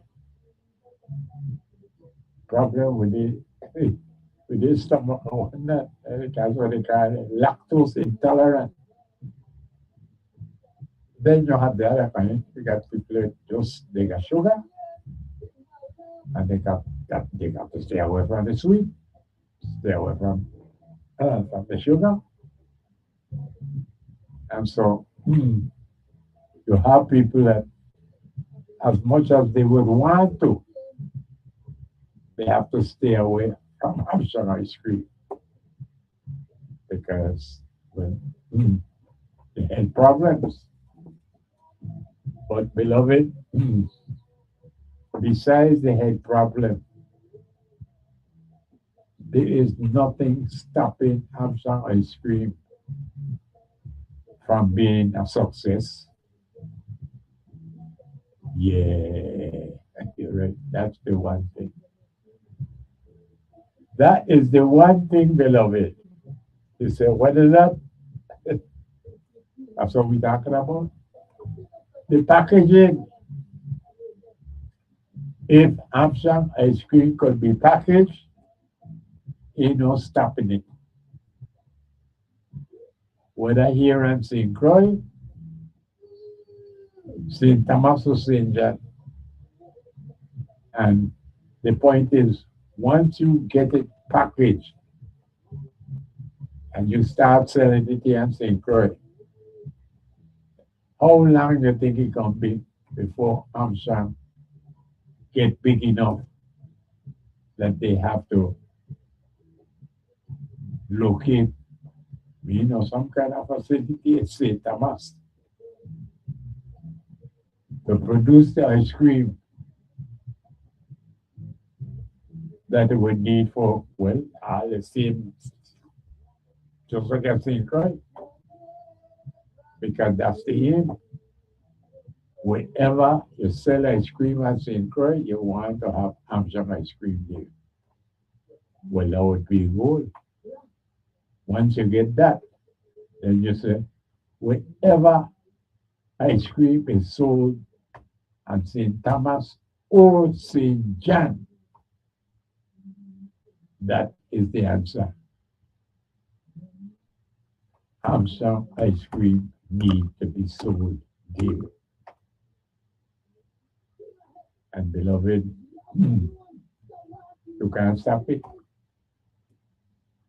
Over 100 years, this ice cream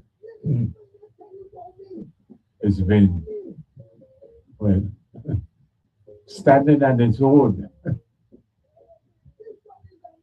And all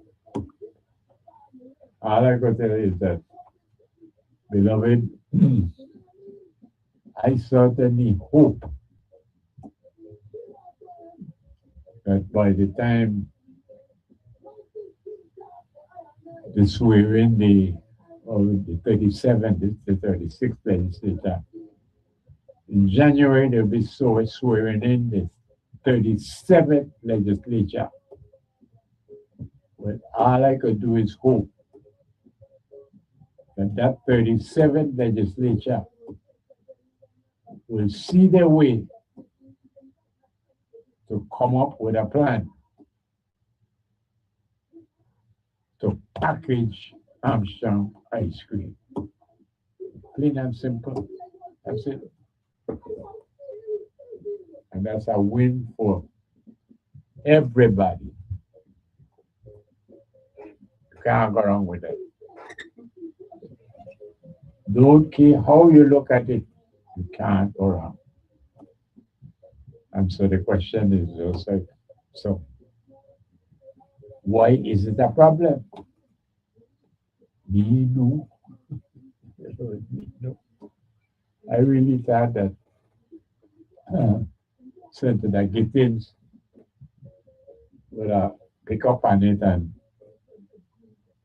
just like how we pushing for the resolution, so you could get a plaque that you could give to Armstrong Ice Cream to put in the shop, a plaque with the legislature, commend them. Well, beloved, I think we could do better than that. And I do believe that you agree with me that Armstrong Ice Cream deserves a little more than a plaque and a resolution commending them for 100 years of ice cream making. Again,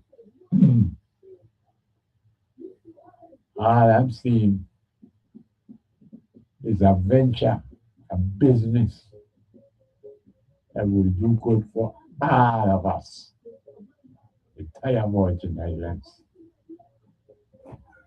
And it's way past time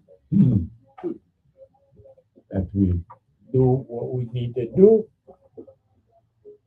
and that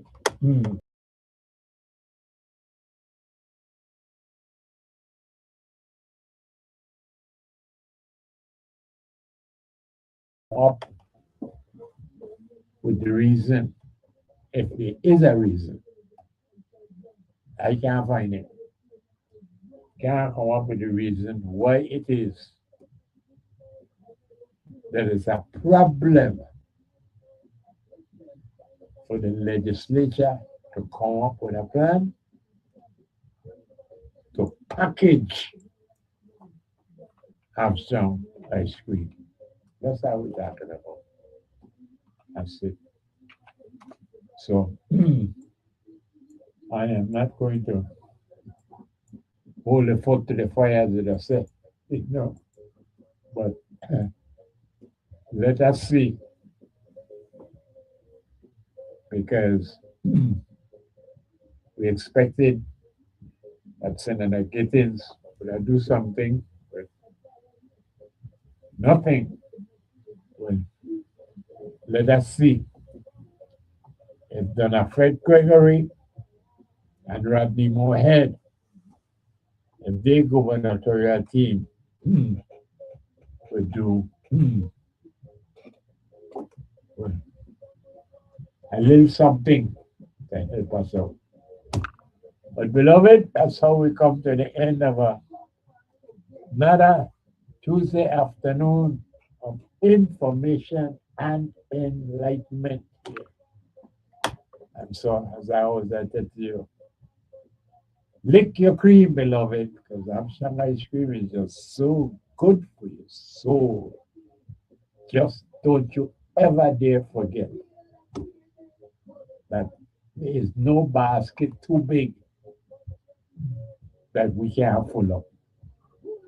And as I always say, 1-1, we could full up that basket just as long as we do it 2